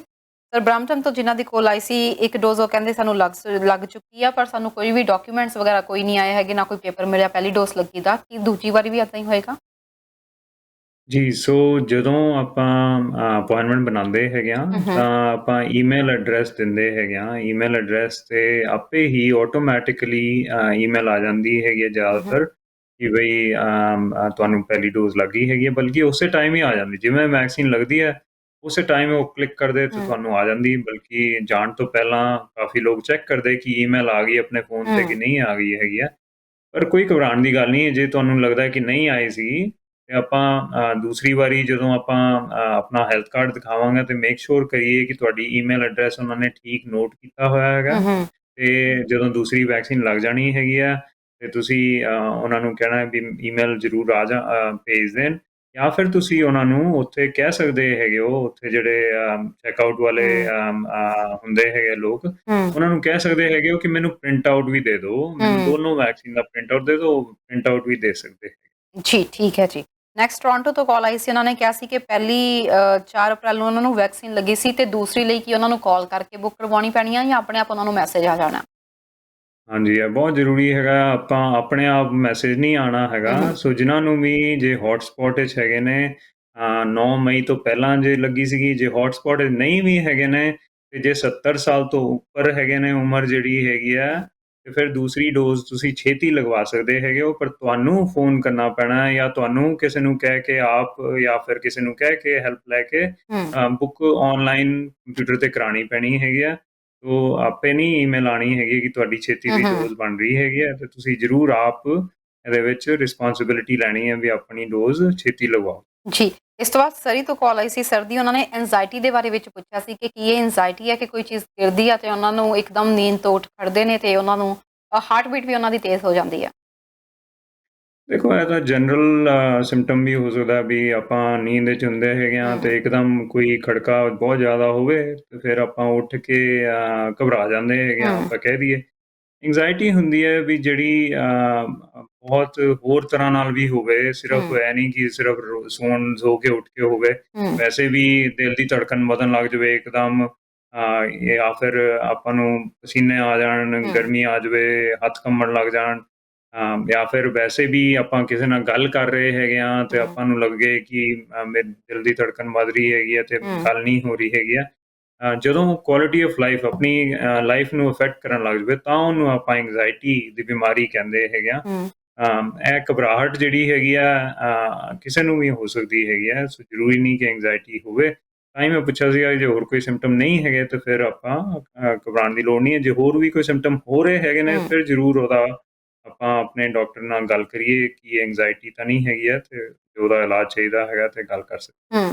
ਸਰ, ਜਿਨ੍ਹਾਂ ਨੂੰ ਫਸਟ ਵੈਕਸੀਨ ਲੱਗਣ ਤੋਂ ਬਾਅਦ ਜ਼ਿਆਦਾ ਪ੍ਰੋਬਲਮਸ ਆਈਆਂ ਨੇ ਜਾਂ ਕਿਸੇ ਨੂੰ ਐਲਰਜੀ ਵੱਧ ਗਈ ਹੈ ਜਾਂ ਕਿਸੇ ਨੂੰ ਕੋਈ ਐਵੇਂ ਦੀ ਪ੍ਰੋਬਲਮ ਆਈ ਆ, ਕੀ ਉਹਨਾਂ ਲਈ ਸੈਕਿੰਡ ਡੋਜ਼ ਲੈਣਾ ਜ਼ਰੂਰੀ ਹੈ ਜਾਂ ਫਿਰ ਉਹ ਸਕਿਪ ਕਰ ਸਕਦੇ ਨੇ ਸੈਕਿੰਡ ਡੋਜ਼? ਸੋ ਸਿਰਫ ਜਿਵੇਂ ਪਹਿਲੇ ਕਾਲਰ ਦੀ ਜਦੋਂ ਕਾਲ ਆਈ ਸੀ ਕਿ ਜਿਨ੍ਹਾਂ ਨੂੰ ਸਾਹ ਲੈਣ 'ਚ ਪ੍ਰੋਬਲਮ ਹੋ ਗਈ, ਬੁੱਲ ਸੁੱਜ ਗਏ ਜਾਂ ਜੀਭ ਸੁੱਜ ਗਈ, ਉਹਨੂੰ ਆਪਾਂ ਐਲਰਜੀ ਕਹਿੰਦੇ ਹੈਗੇ ਆ ਵੈਕਸੀਨ ਤੋਂ। ਬਾਕੀ ਕੋਈ ਐਲਰਜੀ ਨਹੀਂ ਹੈਗੀ ਹੈ। ਜੇ ਕਿਸੇ ਨੂੰ ਹਲਕੀ ਜਿਹੀ ਰੈਸ਼ ਵੀ ਹੋ ਗਈ ਤਾਂ ਕੋਈ ਪ੍ਰੋਬਲਮ ਨਹੀਂ ਹੈਗੀ ਹੈ ਤੇ ਤੁਸੀਂ ਸੈਕਿੰਡ ਡੋਜ਼ ਸਕਿਪ ਨਹੀਂ ਕਰਨੀ ਹੈਗੀ ਹੈ। ਸਿਰਫ ਉਸੇ ਕੇਸ ਵਿੱਚ ਹੀ ਸਕਿਪ ਕਰਨੀ ਜੇ ਬੇਟੀ ਦੀ ਤਰ੍ਹਾਂ, ਜੇ 20 ਸਾਲ ਦੀ ਬੇਟੀ ਜਿਨ੍ਹਾਂ ਨੂੰ ਪ੍ਰੋਬਲਮ ਹੋਈ ਸੀਗੀ ਕਿ ਬੁੱਲ ਸੁੱਜ ਗਏ ਸੀਗੇ ਤੇ ਸਾਹ ਲੈਣ 'ਚ ਪ੍ਰੋਬਲਮ ਹੋ ਰਹੀ ਸੀਗੀ, ਉਹਦੇ ਵਿੱਚ ਸੈਕਿੰਡ ਡੋਜ਼ ਨਹੀਂ ਲਗਾਉਣੀ ਚਾਹੀਦੀ ਹੈਗੀ ਹੈ। ਜੀ ਸਰ, ਇੱਕ ਕਾਲਰ ਹੋਰ ਜੁੜ ਗਏ ਨੇ, ਉਹਨਾਂ ਦਾ ਵੀ ਅਸੀਂ ਸਵਾਲ ਲੈ ਲਈਏ ਫਿਰ ਬਾਕੀ ਦੇ ਜਵਾਬ ਦਿੰਦੇ ਹਾਂ। ਸਤਿ ਸ਼੍ਰੀ ਅਕਾਲ ਜੀ, ਕਿੱਥੋਂ ਬੋਲ ਰਹੇ ਹੋ ਤੇ ਕੀ ਸਵਾਲ ਹੈ? ਸਤਿ ਸ਼੍ਰੀ ਅਕਾਲ ਜੀ, ਮੈਂ ਕਲਗਰੀ ਤੋਂ ਬੋਲਦਾ ਜੀ। ਜੀ ਸਤਿ ਸ਼੍ਰੀ ਅਕਾਲ ਜੀ। ਮੇਰੇ ਕੁਐਸਚਨ ਡਾਕਟਰ ਸਾਹਿਬ ਨੂੰ ਹੈਗਾ, ਮੇਰੇ 8-9 ਮਹੀਨੇ ਹੋ ਗਏ ਗਲਾ ਨਹੀਂ ਪੱਕਣ ਹਟਦਾ। ਮੈਂ ਸਪੈਸ਼ਲਿਸਟ ਦੇ ਵੀ ਗਿਆ ਸੀਗਾ, ਆਪਣੇ ਫੈਮਿਲੀ ਡਾਕਟਰ ਦੇ ਵੀ ਦਵਾਈਆਂ ਖਾ ਕੇ ਨਾ ਉਹ ਥੋੜਾ ਜਿਹਾ ਪੇਨ ਗਲੇ 'ਚ ਵੀ ਚਲੀ ਜਾਂਦੀ ਹੈ। ਉਹ ਉਤਲੇ ਪਾਸੇ ਜਿਹੜੀ ਆਪਣੇ ਛੱਤ ਹੈ ਨਾ, ਖੈਰ ਮੈਂ ਡੈਂਟਲ ਕਢਾਏ ਸੀ ਪਿਛਲੇ ਮੇਰੇ ਖਿਆਲ 12ਵੇਂ ਮਹੀਨੇ 'ਚ ਹੋ ਗਏ ਕੋਈ 8-9 ਮਹੀਨੇ। ਮੈਂ ਤਿੰਨ ਕੁ ਮਹੀਨੇ 'ਚ ਠੀਕ ਰਿਹਾ, ਸ਼ਾਇਦ ਦੰਦਾਂ ਕਢਾਏ ਦਾ ਨਹੀਂ ਹੋਣ ਲੱਗਿਆ ਇਹ ਹੁਣ ਹੋਇਆ ਕੋਈ 8 ਮਹੀਨੇ ਹੋ ਗਏ। ਜਿਆਦਾ ਪੱਕਦਾ, ਪੱਕ ਕੇ ਨਾ ਥੋੜੇ ਗਲੇ ਨੂੰ ਤਕਲੀਫ ਪਹੁੰਚਦੀ ਆ ਕਾਫੀ। ਇਹਦੇ ਬਾਅਦ ਚ ਕੋਈ ਦੱਸੋ, ਮੈਂ ਟੀਵੀ ਤੇ ਸੁਣ ਲੈਣਾ ਜੀ, ਜੇ ਉਹਨਾਂ ਕੋਲ ਕੋਈ ਨਾ ਕੋਈ ਮੈਨੂੰ ਰਸਤੇ ਪਾ ਦਿੰਦਾ। ਇੱਕ ਮਿੰਟ ਲਈ ਹੋਲਡ ਕਰਿਓ ਜੀ, ਹੋਲਡ ਕਰਿਓ ਤੁਸੀਂ 1 ਮਿੰਟ ਲਈ। ਡਾਕਟਰ ਬਜਾਜ, ਇਹਨਾਂ ਨੂੰ ਕੁਝ ਪੁੱਛਣਾ ਜਾਂ ਆਪਾਂ ਆਨਸਰ ਦੇਈਏ? ਸੋ ਗਲਾ ਪੱਕਦਾ ਹੈ ਕਹਿੰਦੇ ਜੀ, ਗਲਾ ਪੱਕਦਾ ਹੈ। ਉਹਨਾਂ ਨੇ ਕਿਹਾ ਹੈ ਕਿ ਉਹਨਾਂ ਨੇ ਡੈਂਟ ਵੀ ਕਢਵਾਏ ਸੀਗੇ ਨਾਲ, ਉਹ ਕਹਿ ਰਹੇ ਨੇ ਮੈਡੀਸਿਨਸ ਖਾ ਰਹੇ ਨੇ ਪਰ ਉਹਨਾਂ ਦਾ ਗਲਾ ਪੱਕ ਰਿਹਾ ਨਾਲ ਦੀ ਨਾਲ। ਤੇ ਖੰਘ ਵੀ ਹੈਗੀ ਆ ਉਹਦੇ ਨਾਲ, ਹਾਰਟਬਰਨ ਹੁੰਦਾ ਹੈਗਾ ਜੀ। ਤੁਹਾਨੂੰ ਖੰਘ ਵੀ ਹੈਗੀ ਆ, ਦਿਲ ਵਿੱਚ ਕੁਝ ਜਲਨ ਟਾਈਪ ਤੁਹਾਨੂੰ ਫੀਲ ਹੁੰਦਾ ਹੈ? ਖੰਘ ਨਹੀਂ ਜੀ, ਬਲਗਮ ਤਾਂ ਮੈਨੂੰ ਹੋ ਗਏ ਕੋਈ 8-9 ਸਾਲ ਤੋਂ ਨਾ, ਜੋ ਖਾ ਲੈਣਾ ਫਿਰ ਉਹ ਰਿਹਾ ਉਹ ਤੋਂ ਡਿੱਗ ਗਏ ਨਾ, ਉਹ ਮੈਨੂੰ ਖਾਂਸੀ ਸੀਗੀ, ਇੱਥੇ ਆਰਾਮ ਨਹੀਂ ਸੀ ਆਇਆ। ਮੈਂ ਇੰਡੀਆ ਜਾ ਕੇ ਨਾੜ ਵਿੱਚ ਟੀਕੇ ਲਵਾ ਲਏ ਸੀਗੇ ਥੋੜੇ ਜਿਹੇ ਆਪਣਾ ਜ਼ਿਆਦਾ, ਉਦੋਂ ਮਗਰੋਂ ਉਹ ਜਿਹੜੀ ਬਣੀ ਜਾਂਦੀ ਹੈ ਹਨਾ ਬਲਗਮ ਜੀ, ਉਹ ਗਲੇ 'ਚ ਡੇ ਪੈਣੀਆਂ। ਪਹਿਲਾਂ ਕੁਝ ਨਹੀਂ, ਹੁਣ 7-8 ਮਹੀਨੇ ਹੋ ਗਏ ਜੀ ਇਹਨੂੰ ਆਪਣੇ ਗਲੇ ਨੂੰ ਪੱਕਦੇ ਨੂੰ। ਇਹ ਫਿਰ ਥੋੜੇ ਜਿਹੇ ਰਾਈਟ ਸਾਈਡ ਦੇ ਗਲੇ 'ਚ ਵੀ ਤਕਲੀਫ ਚਲੀ ਜਾਂਦੀ ਹੈ ਜੀ। ਤੇ ਤੁਹਾਨੂੰ ਕੋਈ ਜਲਨ ਵਗੈਰਾ ਤਾਂ ਨਹੀਂ ਹੁੰਦੀ, ਕੋਈ ਹਾਰਟ 'ਚ ਜਲਨ ਵਗੈਰਾ? ਨਹੀਂ, ਇਹੋ ਜਿਹੀ ਕੋਈ ਗੱਲਬਾਤ ਨਹੀਂ ਹੈ ਜੀ। ਬਸ ਉਤੋਂ ਜਿਹੜੀ ਮੂੰਹ ਤੇ ਛੱਤ ਆ ਉਹ ਆਪਣੇ ਨਾ ਤਾਂ ਵਾਲਾ ਪਾਸਾ ਮੂੰਹ ਦਾ ਉੱਪਰਲਾ ਉਹ ਪੱਕ ਕੇ ਫਿਰ ਗਲੇ ਨੂੰ ਤਕਲੀਫ ਚਲੀ ਜਾਂਦੀ ਹੈ। ਪੱਕੇ ਹੀ ਰਹਿੰਦਾ, ਹਟਦਾ ਨਹੀਂ ਹੈਗਾ ਜੀ। ਠੀਕ ਹੈ ਜੀ ਡਾਕਟਰ ਬਜਾਜ, ਆਪਾਂ ਆਨਸਰ ਦਈਏ ਇਹਨਾਂ ਨੂੰ? ਜੀ ਜ਼ਰੂਰ। ਠੀਕ ਹੈ ਜੀ, ਤੁਸੀਂ ਟੀਵੀ ਦੇ ਆਨਸਰ ਸੁਣ ਸਕਦੇ ਹੋ। ਕਾਲ ਕਰਨ ਲਈ ਥੈਂਕ ਯੂ ਤੁਹਾਡਾ। ਨੈਕਸਟ ਕਾਲਰ ਜੁੜ ਗਏ ਨੇ, ਅਸੀਂ ਉਹਨਾਂ ਦੀ ਵੀ ਕਾਲ ਲੈ ਲਈਏ, ਸੋ ਫਿਰ ਇਹਨਾਂ ਦਾ ਅਸੀਂ ਜਵਾਬ ਦਿੰਦੇ ਹਾਂ। ਸਤਿ ਸ਼੍ਰੀ ਅਕਾਲ ਜੀ, ਕਿੱਥੋਂ ਬੋਲ ਰਹੇ ਹੋ ਤੇ ਕੀ ਸਵਾਲ ਹੈ? ਹੈਲੋ ਹੈਲੋ, ਸਤਿ ਸ਼੍ਰੀ ਅਕਾਲ ਜੀ। ਟੀਵੀ ਦੀ ਆਵਾਜ਼ ਨੂੰ ਥੋੜਾ ਜਿਹਾ ਘੱਟ ਕਰ ਦਿਓ। ਕਿੱਥੋਂ ਬੋਲ ਰਹੇ ਹੋ ਤੇ ਕੀ ਸਵਾਲ ਹੈ? ਹੈਲੋ, ਮੈਂ ਬ੍ਰੈਂਪਟਨ ਤੋਂ ਬੋਲ ਰਹੀ ਹਾਂ। ਹਾਂਜੀ, ਦੱਸੋ ਜੀ ਕੀ ਸਵਾਲ ਹੈ? ਮੇਰੇ ਨਾ ਖਾਂਸੀ ਨਹੀਂ ਹਟਦੀ, ਬਹੁਤ ਦਿਨ ਹੋ ਗਏ, ਮਹੀਨਾ ਹੀ ਹੋ ਗਿਆ ਤਕਰੀਬਨ। 2-3 ਮੈਡੀਸਨ ਖਾ ਚੁੱਕੀ ਹਾਂ ਮੈਂ, ਬੈਨਾਲਿਨ ਵਗੈਰਾ ਸਾਰਾ ਕੁਝ ਪੀ ਚੁੱਕੀ ਹਾਂ, ਫਰਕ ਨਹੀਂ ਪੈਂਦਾ। ਗਲੇ 'ਚ ਇਸ ਤਰ੍ਹਾਂ ਆਦਾ ਕਿ ਜਿੱਦਾਂ ਕੁਝ ਚੁੱਭਦਾ ਤੇ ਖਾਂਸੀ ਆ ਜਾਂਦੀ, ਨਾਲ ਹੀ ਅੱਖਾਂ 'ਚ ਪਾਣੀ ਆ ਜਾਂਦਾ। ਜੀ ਸਰ, ਕੁਝ ਪੁੱਛਣਾ ਜਾਂ ਆਨਸਰ ਦਈਏ? ਬਸ ਇਹ ਪੁੱਛਣਾ ਸੀ ਉਹਨਾਂ ਤੁਹਾਨੂੰ ਕੋਈ ਬੁਖਾਰ ਵਗੈਰਾ ਤਾਂ ਨਹੀਂ ਹੈ ਮੈਮ, ਜਾਂ ਕੋਈ ਹੋਰ ਕੁਝ ਪ੍ਰੋਬਲਮ? ਨਹੀਂ, ਹੋਰ ਕੋਈ ਪ੍ਰੋਬਲਮ ਨਹੀਂ। ਕੋਈ ਦਵਾਈ ਤਾਂ ਨਹੀਂ ਖਾਂਦੇ ਤੁਸੀਂ? ਨਹੀਂ, ਇੱਕ ਸ਼ੂਗਰ ਦੀ ਖਾਂਦੀ ਮੈਂ, ਸ਼ੂਗਰ ਤੇ ਬੀਪੀ ਦੀ। ਸ਼ੂਗਰ ਤੇ ਬੀਪੀ ਦੀ? ਬੀਪੀ ਦੀ ਕਿਹੜੀ ਖਾਂਦੇ? ਬੀਪੀ ਦੀ ਕਿਹੜੀ ਮੈਡੀਸਨ ਖਾਂਦੇ ਹੋ ਤੁਸੀਂ? ਬੀਪੀ ਦੀ ਮੈਂ ਖਾਂਦੀ ਰੈਮੀਪ੍ਰਿਲ। ਠੀਕ ਹੈ ਜੀ, ਤੁਸੀਂ ਟੀਵੀ ਸਕਰੀਨ ਤੇ ਆਨਸਰ ਸੁਣ ਸਕਦੇ ਹੋ। ਥੈਂਕ ਯੂ ਕਾਲ ਕਰਨ ਲਈ। ਸਰ, ਪਹਿਲਾਂ ਜਿਨ੍ਹਾਂ ਨੇ ਕੈਲਗਰੀ ਤੋਂ ਕਾਲ ਕੀਤੀ ਸੀ, 8-9 ਮਹੀਨੇ ਤੋਂ ਗਲਾ ਪੱਕਿਆ ਹੋਇਆ ਜਿਹੜੇ ਕਹਿ ਰਹੇ ਨੇ ਜੀ। ਸੋ ਆਪਣਾ ਉਹ ਇਨਵੈਸਟੀਗੇਸ਼ਨ ਕਰਾ ਚੁੱਕੇ ਹੈਗੇ ਨੇ, ਕਹਿ ਰਹੇ ਨੇ ਸਪੈਸ਼ਲਿਸਟ ਨੂੰ ਵੀ ਦਿਖਾ ਚੁੱਕੇ ਹੈਗੇ ਨੇ। ਸੋ ਆਈ ਥਿੰਕ ਆਪਾਂ ਟੀਵੀ ਤੇ ਤਾਂ ਉਹਨਾਂ ਦਾ ਇਲਾਜ ਨਹੀਂ ਕਰ ਪਾਵਾਂਗੇ, ਕਿਉਂਕਿ ਜੇ ਸਪੈਸ਼ਲਿਸਟ ਉਹਨਾਂ ਦਾ ਇਲਾਜ ਨਹੀਂ ਕਰ ਪਾਏ ਹੈਗੇ। ਪਰ ਆਪਾਂ ਜੇ ਖੰਘ ਦੀ ਗੱਲ ਕਰ ਲਈਏ, ਗਲੇ ਪੱਕਣ ਦੀ ਗੱਲ ਕਰ ਲਈਏ, ਜਿਵੇਂ ਦੂਸਰੇ ਕਾਲਰ ਦੀ ਵੀ ਕਾਲ ਆਈ ਹੈਗੀ ਆ, ਤੇ ਕਾਰਨ ਜਿਹੜੇ ਹੈਗੇ ਨੇ, ਇਨਫੈਕਸ਼ਨ ਹੋ ਸਕਦਾ ਹੈਗਾ ਜਿਹਦੇ ਨਾਲ ਫਿਰ ਬੁਖਾਰ ਹੁੰਦਾ, ਬਲਗਮ ਹੁੰਦੀ ਹੈਗੀ ਹੈ ਜੇ ਇਨਫੈਕਸ਼ਨ ਹੋਵੇ ਤਾਂ। ਪਰ ਜੇ ਐਵੇਂ ਦੀ ਨਹੀਂ ਲੱਗ ਰਿਹਾ ਹੈਗਾ, ਬੁਖਾਰ ਨਹੀਂ ਹੈਗਾ, ਬਲਗਮ ਨਹੀਂ ਆ ਰਹੀ ਹੈਗੀ ਆ, ਤੇ ਫਿਰ ਆਪਾਂ ਸੋਚਦੇ ਹੈਗੇ ਆ ਕਿ ਹਾਰਟਬਰਨ ਮਤਲਬ ਐਸਿਡਿਟੀ ਆਪਾਂ ਜਿਹਨੂੰ ਕਹਿੰਦੇ ਹੈਗੇ ਆ, ਮਤਲਬ ਜਲਨ ਹੁੰਦੀ ਹੈਗੀ ਆ, ਛਾਤੀ ਵਿੱਚ ਜਲਨ ਹੁੰਦੀ ਹੈਗੀ ਆ, ਉਹਦੇ ਕਰਕੇ ਕਈ ਵਾਰੀ ਐਸਿਡ ਜਿਹੜਾ ਹੈਗਾ ਗਲੇ ਨੂੰ ਲੱਗਦਾ ਰਹਿੰਦਾ ਹੈਗਾ, ਤੇ ਉਹਦੇ ਨਾਲ ਖੰਘ ਬਾਰ-ਬਾਰ ਆਉਂਦੀ ਹੈ ਜਾਂ ਗਲਾ ਪੱਕ ਜਾਂਦਾ ਹੈਗਾ। ਇਹ ਵੀ ਕਾਰਨ ਹੋ ਸਕਦਾ ਹੈਗਾ, ਪਹਿਲੇ ਕਾਲਰ ਦਾ ਵੀ ਤੇ ਦੂਸਰੇ ਕਾਲਰ ਦਾ ਵੀ। ਕੁਝ ਫੇਫੜੇ ਦੀਆਂ ਪ੍ਰੋਬਲਮਸ ਵੀ ਹੁੰਦੀਆਂ ਨੇ, ਸੋ ਐਕਸ-ਰੇ ਵਗੈਰਾ ਕਰਾਉਣਾ ਚਾਹੀਦਾ ਹੈਗਾ ਦੇਖਣ ਵਾਸਤੇ ਕਿ ਲੰਗਸ ਵਿੱਚ ਕੋਈ ਪ੍ਰੋਬਲਮ ਤਾਂ ਨਹੀਂ ਆ ਰਹੀ, ਇਹ ਵੀ ਦੇਖਣਾ ਜ਼ਰੂਰੀ ਹੋ ਜਾਂਦਾ ਹੈਗਾ। ਤੇ ਹੋਰ ਇੱਕ ਜਿਹੜੀ ਉਹਨਾਂ ਨੇ ਦਵਾਈ ਦੱਸੀ ਹੈਗੀ ਹੈ ਰੈਮੀਪ੍ਰਿਲ, ਅਰਾਊਂਡ 10% ਲੋਕਾਂ ਨੂੰ ਰੈਮੀਪ੍ਰਿਲ ਵਰਗੀਆਂ ਦਵਾਈਆਂ ਦੇ ਨਾਲ ਵੀ ਖੰਘ ਹੋ ਸਕਦੀ ਹੈਗੀ ਹੈ, ਸਾਈਡ ਇਫੈਕਟ ਹੋ ਸਕਦਾ ਹੈਗਾ। ਤੇ ਤੁਸੀਂ ਜੇ ਹੋਰ ਕੋਈ ਉਹਦਾ ਡਾਇਗਨੋਸਿਸ ਨਹੀਂ ਮਿਲ ਰਿਹਾ ਹੈਗਾ ਤੇ ਖੰਘ ਜਾ ਨਹੀਂ ਰਹੀ ਹੈਗੀ, ਤੇ ਤੁਸੀਂ ਆਪਣੇ ਡਾਕਟਰ ਨੂੰ ਕਹਿ ਕੇ ਬਲੱਡ ਪ੍ਰੈਸ਼ਰ ਦੀ ਦਵਾਈ ਆਪਣੀ ਚੇਂਜ ਕਰਾ ਸਕਦੇ ਹੈਗੇ ਹੋ। ਰੈਮੀਪ੍ਰਿਲ ਦੀ ਜਗ੍ਹਾ ਦੂਸਰੀ ਦਵਾਈ ਦੇ ਸਕਦੇ ਹੈਗੇ ਨੇ ਜਿਹਦੇ ਨਾਲ ਖੰਘ ਨਾ ਹੋਵੇ, ਤੇ ਫਿਰ ਉਹ ਦੇਖ ਸਕਦੇ ਕਿ ਉਹ ਬੰਦ ਕਰਕੇ ਮੇਬੀ ਖੰਘ ਠੀਕ ਹੋ ਸਕਦੀ ਹੈ। ਜੀ ਬਿਲਕੁਲ ਸਰ, ਆਪਾਂ ਟੌਪਿਕ ਤੇ ਆਈਏ। ਕੋਵਿਡ ਦੇ ਇਸ ਵਕਤ ਕੇਸਿਸ ਤਾਂ ਬਹੁਤ ਜ਼ਿਆਦਾ ਘਟ ਗਏ ਨੇ, ਓਨਟਾਰੀਓ ਵਿੱਚ ਵੀ 250 ਦੇ ਕਰੀਬ ਅੱਜ ਕੇਸਿਸ ਸਾਹਮਣੇ ਆਏ ਨੇ। ਸੋ ਵੈਕਸੀਨੇਸ਼ਨ ਦਾ ਕੰਮ ਵੀ ਕਾਫੀ ਹੋ ਰਿਹਾ। ਸੋ ਸੈਕਿੰਡ ਡੋਜ਼ ਦੀ ਜੇ ਗੱਲ ਕਰੀਏ, ਇਸ ਵਕਤ ਕਿਹਨਾਂ ਨੂੰ ਮਿਲਣੀ ਸ਼ੁਰੂ ਹੋ ਚੁੱਕੀ ਹੈ ਤੇ ਕੌਣ ਐਲੀਜੀਬਲ ਆ ਬੁੱਕ ਕਰਵਾਉਣ ਲਈ? ਜੀ, ਸੋ 70 ਸਾਲ ਤੋਂ ਉੱਪਰ ਜਿਹੜੇ ਵੀ ਹੈਗੇ ਨੇ ਉਮਰ ਦੇ, 70 ਸਾਲ ਉਹਨਾਂ ਨੂੰ ਲੱਗ ਸਕਦੀ ਹੈਗੀ ਆ। ਕਿਤੇ ਵੀ ਓਨਟਾਰੀਓ ਵਿੱਚ 9 ਅਪ੍ਰੈਲ ਤੋਂ ਪਹਿਲਾਂ ਜੇ ਤੁਹਾਨੂੰ 19 ਅਪ੍ਰੈਲ ਤੋਂ ਪਹਿਲਾਂ ਜੇ ਲੱਗੀ ਸੀਗੀ, 19 ਅਪ੍ਰੈਲ ਤੋਂ ਪਹਿਲਾਂ ਜੇ ਲੱਗੀ ਸੀਗੀ ਓਨਟਾਰੀਓ ਵਿੱਚ, ਤੇ ਤੁਸੀਂ ਦੂਸਰੀ ਡੋਜ਼ ਛੇਤੀ ਦੀ ਕਰਾ ਸਕਦੇ ਹੈਗੇ ਹੋ। ਜੁਲਾਈ, ਅਗਸਤ, ਸਤੰਬਰ ਤੱਕ ਵੇਟ ਕਰਨ ਦੀ ਜ਼ਰੂਰਤ ਨਹੀਂ ਹੈਗੀ ਆ। ਤੀਸਰੀ ਗੱਲ ਜਿਹੜੀ ਹੌਟ ਸਪੌਟਸ ਵਿੱਚ ਹੈਗੇ ਨੇ, ਸੋ ਬਰੈਂਪਟਨ ਵਿੱਚ ਹੈਗੇ ਨੇ, ਯਾਰਕ ਵਿੱਚ ਹੈਗੇ ਨੇ, ਟੋਰਾਂਟੋ ਵਿੱਚ ਹੈਗੇ ਨੇ, ਤੇ 9 ਮਈ ਤੋਂ ਪਹਿਲਾਂ ਜੇ ਲੱਗੀ ਸੀਗੀ ਪਹਿਲੀ ਡੋਜ਼, ਤੇ ਦੂਸਰੀ ਡੋਜ਼ ਤੁਸੀਂ ਛੇਤੀ ਦੀ ਬਣਵਾ ਸਕਦੇ ਹੋ। ਜੀ, ਨੈਕਸਟ ਕਾਲਰ ਸਰ ਜੁੜ ਗਏ ਨੇ, ਉਹਨਾਂ ਦੀ ਕਾਲ ਲੈ ਲਈ ਅਸੀਂ। ਸਤਿ ਸ਼੍ਰੀ ਅਕਾਲ ਜੀ, ਕਿੱਥੋਂ ਬੋਲ ਰਹੇ ਹੋ ਤੇ ਕੀ ਸਵਾਲ ਹੈ? ਹੈਲੋ, ਹਾਂਜੀ ਸਤਿ ਸ਼੍ਰੀ ਅਕਾਲ ਜੀ, ਮੈਂ ਮੌਂਟਰੀਅਲ ਤੋਂ ਬੋਲ ਰਹੀ ਹਾਂ ਜੀ। ਹਾਂਜੀ ਮੈਂ ਇੱਕ ਮੇਰਾ ਕੁਐਸਚਨ ਇਹ ਸੀਗਾ ਕਿ ਜੇ ਅਗਰ ਪ੍ਰੈਗਨੈਂਸੀ ਦੇ ਦੌਰਾਨ ਅਗਰ ਥਾਇਰਾਇਡ ਹੋ ਜਾਏ, ਲੋ ਲੈਵਲ ਹੋ ਜਾਏ ਤੇ ਮੀਨਸ ਅਗਰ ਗੋਲੀ ਲੱਗ ਜਾਂਦੀ ਤੇ ਉਹ ਪਰਮਾਨੈਂਟ ਲੱਗ ਜਾਂਦੀ ਲਾਈਫ ਟਾਈਮ ਲਈ, ਜਾਂ ਆਫਟਰ ਪ੍ਰੈਗਨੈਂਸੀ ਠੀਕ ਹੋ ਜਾਂਦਾ ਹੈ? ਜੀ 1 ਮਿੰਟ ਲਈ ਹੋਲਡ ਕਰਿਓ ਸਰ, ਕੁਝ ਪੁੱਛਣਾ ਜੀ, ਤੁਸੀਂ ਕੁਝ ਪੁੱਛਣਾ ਚਾਹੁੰਦੇ ਹੋ? ਜੀ ਕਿੰਨੀ ਪ੍ਰੈਗਨੈਂਸੀ ਵਿੱਚ, ਕਿੰਨੇ ਵੀਕਸ ਵਿੱਚ ਤੇ ਕਿੰਨਾ ਲੈਵਲ ਪਤਾ ਉਹਨਾਂ ਨੂੰ ਕਿੰਨਾ ਸੀਗਾ? ਕਿਹੜੇ ਵੀਕ ਦੇ ਵਿੱਚ ਪ੍ਰੈਗਨੈਂਸੀ 'ਚ ਤੁਹਾਨੂੰ ਗੋਲੀ ਲੱਗੀ ਹੈ ਤੇ ਕੀ ਲੈਵਲ ਹੈ, ਤੁਹਾਨੂੰ ਲੈਵਲ ਪਤਾ ਇਸ ਵਕਤ? ਨਹੀਂ ਲੈਵਲ ਤਾਂ ਨਹੀਂ ਪਤਾ, ਜਸਟ ਉਹਨਾਂ ਨੇ ਕਿਹਾ ਕਿ ਲੋ ਲੈਵਲ ਹੈ ਤੇ 17 ਵੀਕ ਹੋਏ ਹੈ। 17 ਵੀਕ ਹੋਏ ਨੇ ਸਰ। ਹਾਂਜੀ ਜੀ ਜੀ ਤੁਸੀਂ ਟੀਵੀ ਸਕਰੀਨ ਤੇ ਆਨਸਰ ਸੁਣ ਸਕਦੇ ਹੋ ਜੀ। ਕਾਲ ਕਰਨ ਲਈ ਥੈਂਕ ਯੂ ਤੁਹਾਡਾ। ਨੈਕਸਟ ਕਾਲਰ ਜੁੜ ਗਏ ਨੇ ਜੀ, ਆਪਾਂ ਉਹਨਾਂ ਦੀ ਵੀ ਕਾਲ ਲੈ ਲਈਏ। ਸਤਿ ਸ਼੍ਰੀ ਅਕਾਲ ਜੀ, ਕਿੱਥੋਂ ਬੋਲ ਰਹੇ ਹੋ ਤੇ ਕੀ ਸਵਾਲ ਹੈ?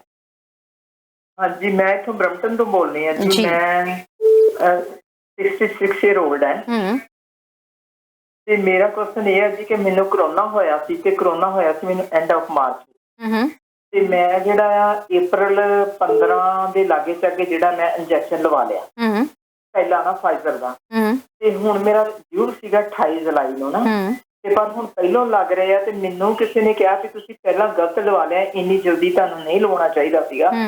ਇਸ ਕਰਕੇ ਮੇਰੇ ਥੋੜੇ ਜਿਹੇ ਨਾ ਪੇਟ ਵਿੱਚ ਮੈਨੂੰ ਆਮ ਤੌਰ ਤੇ ਝੱਟ ਹੀ ਲੂਜ਼ ਮੋਸ਼ਨ ਹੋ ਜਾਂਦੇ ਆ, ਤੇ ਮੈਨੂੰ ਉਹਨਾਂ ਕਿਹਾ ਤੁਸੀਂ ਪਹਿਲੋਂ ਲਵਾ ਲਿਆ, ਤੁਹਾਨੂੰ ਜਿਹੜਾ ਆ ਇੰਨੀ ਜਲਦੀ ਨਹੀਂ ਲਵਾਉਣਾ ਚਾਹੀਦਾ ਸੀ, ਤੇ ਦੂਜਾ ਤੁਸੀਂ ਲਵਾਓ ਤੇ ਆਪਣੇ ਡਾਕਟਰ ਨਾਲ ਕੰਸਲਟ ਕਰਕੇ ਤੇ ਫੇਰ ਲਓ। ਇਹ ਕੁਐਸਚਨ ਹੈ ਜੀ। 1 ਮਿੰਟ ਲਈ ਹੋਲਡ ਕਰਿਓ। ਡਾਕਟਰ ਬਜਾਜ, ਤੁਹਾਨੂੰ ਸਵਾਲ ਸਮਝ ਆ ਗਿਆ? ਕੁਝ ਪੁੱਛਣਾ ਜਾਂ ਆਨਸਰ ਦਈਏ?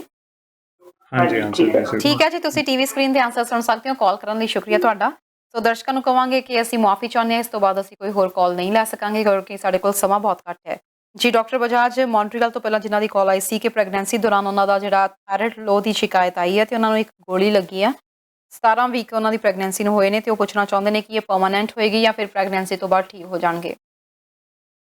ਸੋ ਜ਼ਿਆਦਾਤਰ ਜੇ ਪਹਿਲਾਂ ਪ੍ਰੈਗਨੈਂਸੀ ਤੋਂ ਪਹਿਲਾਂ ਲੈਵਲ ਠੀਕ ਹੈਗਾ ਸੀਗਾ ਥਾਇਰਾਇਡ ਦਾ ਤੇ ਪ੍ਰੈਗਨੈਂਸੀ ਦੇ ਦੌਰਾਨ ਹੀ ਹਲਕਾ ਜਿਹਾ ਲੋ ਆਇਆ ਹੈਗਾ, ਇਸ ਲਈ ਮੈਂ ਲੈਵਲ ਪੁੱਛਿਆ ਸੀਗਾ।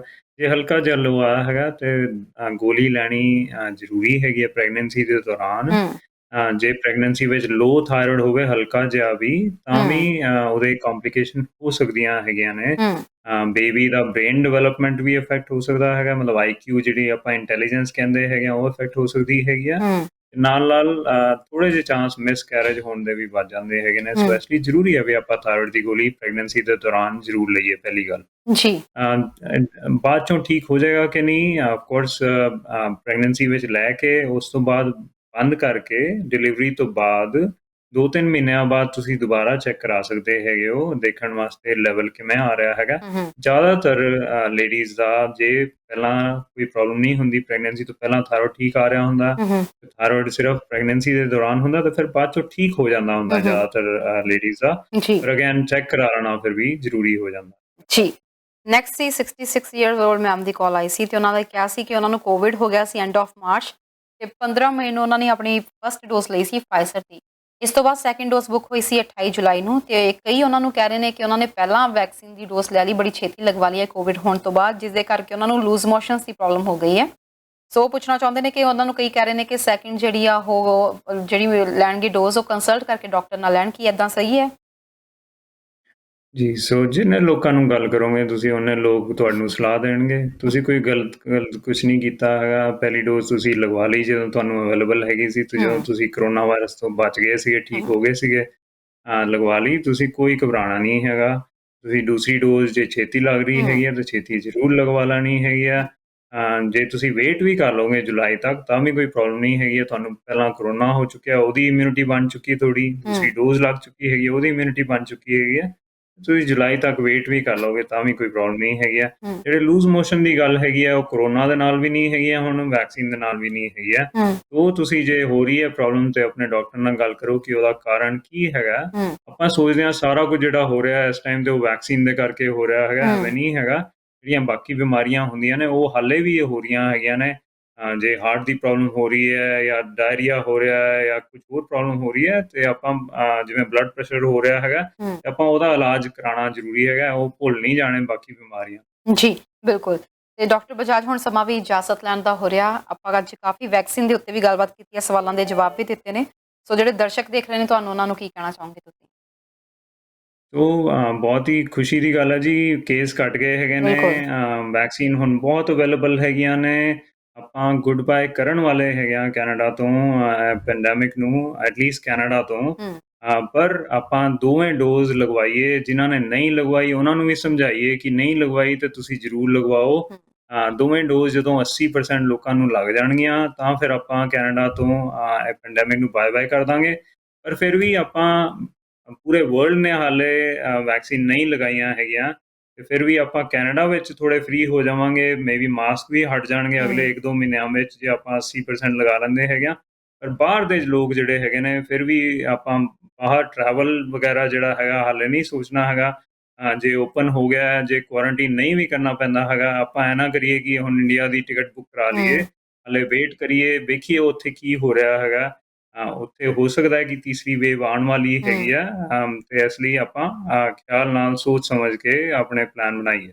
ਬਿਲਕੁਲ ਜੀ, ਬਹੁਤ ਬਹੁਤ ਸ਼ੁਕਰੀਆ ਸਰ ਸਾਡੇ ਪ੍ਰੋਗਰਾਮ 'ਚ ਸ਼ਾਮਿਲ ਹੋਣ ਲਈ, ਦਰਸ਼ਕਾਂ ਦੇ ਸਵਾਲਾਂ ਦੇ ਜਵਾਬ ਦੇਣ ਲਈ ਤੇ ਸਾਨੂੰ ਜਾਣਕਾਰੀ ਦੇਣ ਲਈ। Thank you so much. Thank you ਜੀ, ਸਤਿ ਸ਼੍ਰੀ ਅਕਾਲ। ਸਤਿ ਸ਼੍ਰੀ ਅਕਾਲ। ਸੋ ਦੋਸਤੋ, ਇਹ ਸੀ ਸਾਡਾ ਪ੍ਰੋਗਰਾਮ ਹੈਲਥ ਟਾਕ। ਉਮੀਦ ਕਰਦੇ ਹਾਂ ਤੁਹਾਨੂੰ ਤੁਹਾਡੇ ਸਵਾਲਾਂ ਦੇ ਜਵਾਬ ਮਿਲੇ ਹੋਣਗੇ। ਅਸੀਂ ਮੁਆਫੀ ਚਾਹਾਂਗੇ ਕਿ ਸਮਾਂ ਘੱਟ ਹੋਣ ਦੇ ਚੱਲਦਿਆਂ ਤੁਹਾਡੀਆਂ ਜ਼ਿਆਦਾ ਕਾਲਸ ਨਹੀਂ ਲੈ ਸਕੇ। ਫਿਲਹਾਲ ਸਾਡਾ ਪ੍ਰੋਗਰਾਮ ਦੇਖਣ ਲਈ ਬਹੁਤ ਬਹੁਤ ਧੰਨਵਾਦ। ਦੇਖਦੇ ਰਹੋ ਹਮਦਰਦ ਟੀਵੀ। ਫਿਲਹਾਲ ਦਿਓ ਇਜਾਜ਼ਤ। ਸਤਿ ਸ਼੍ਰੀ ਅਕਾਲ।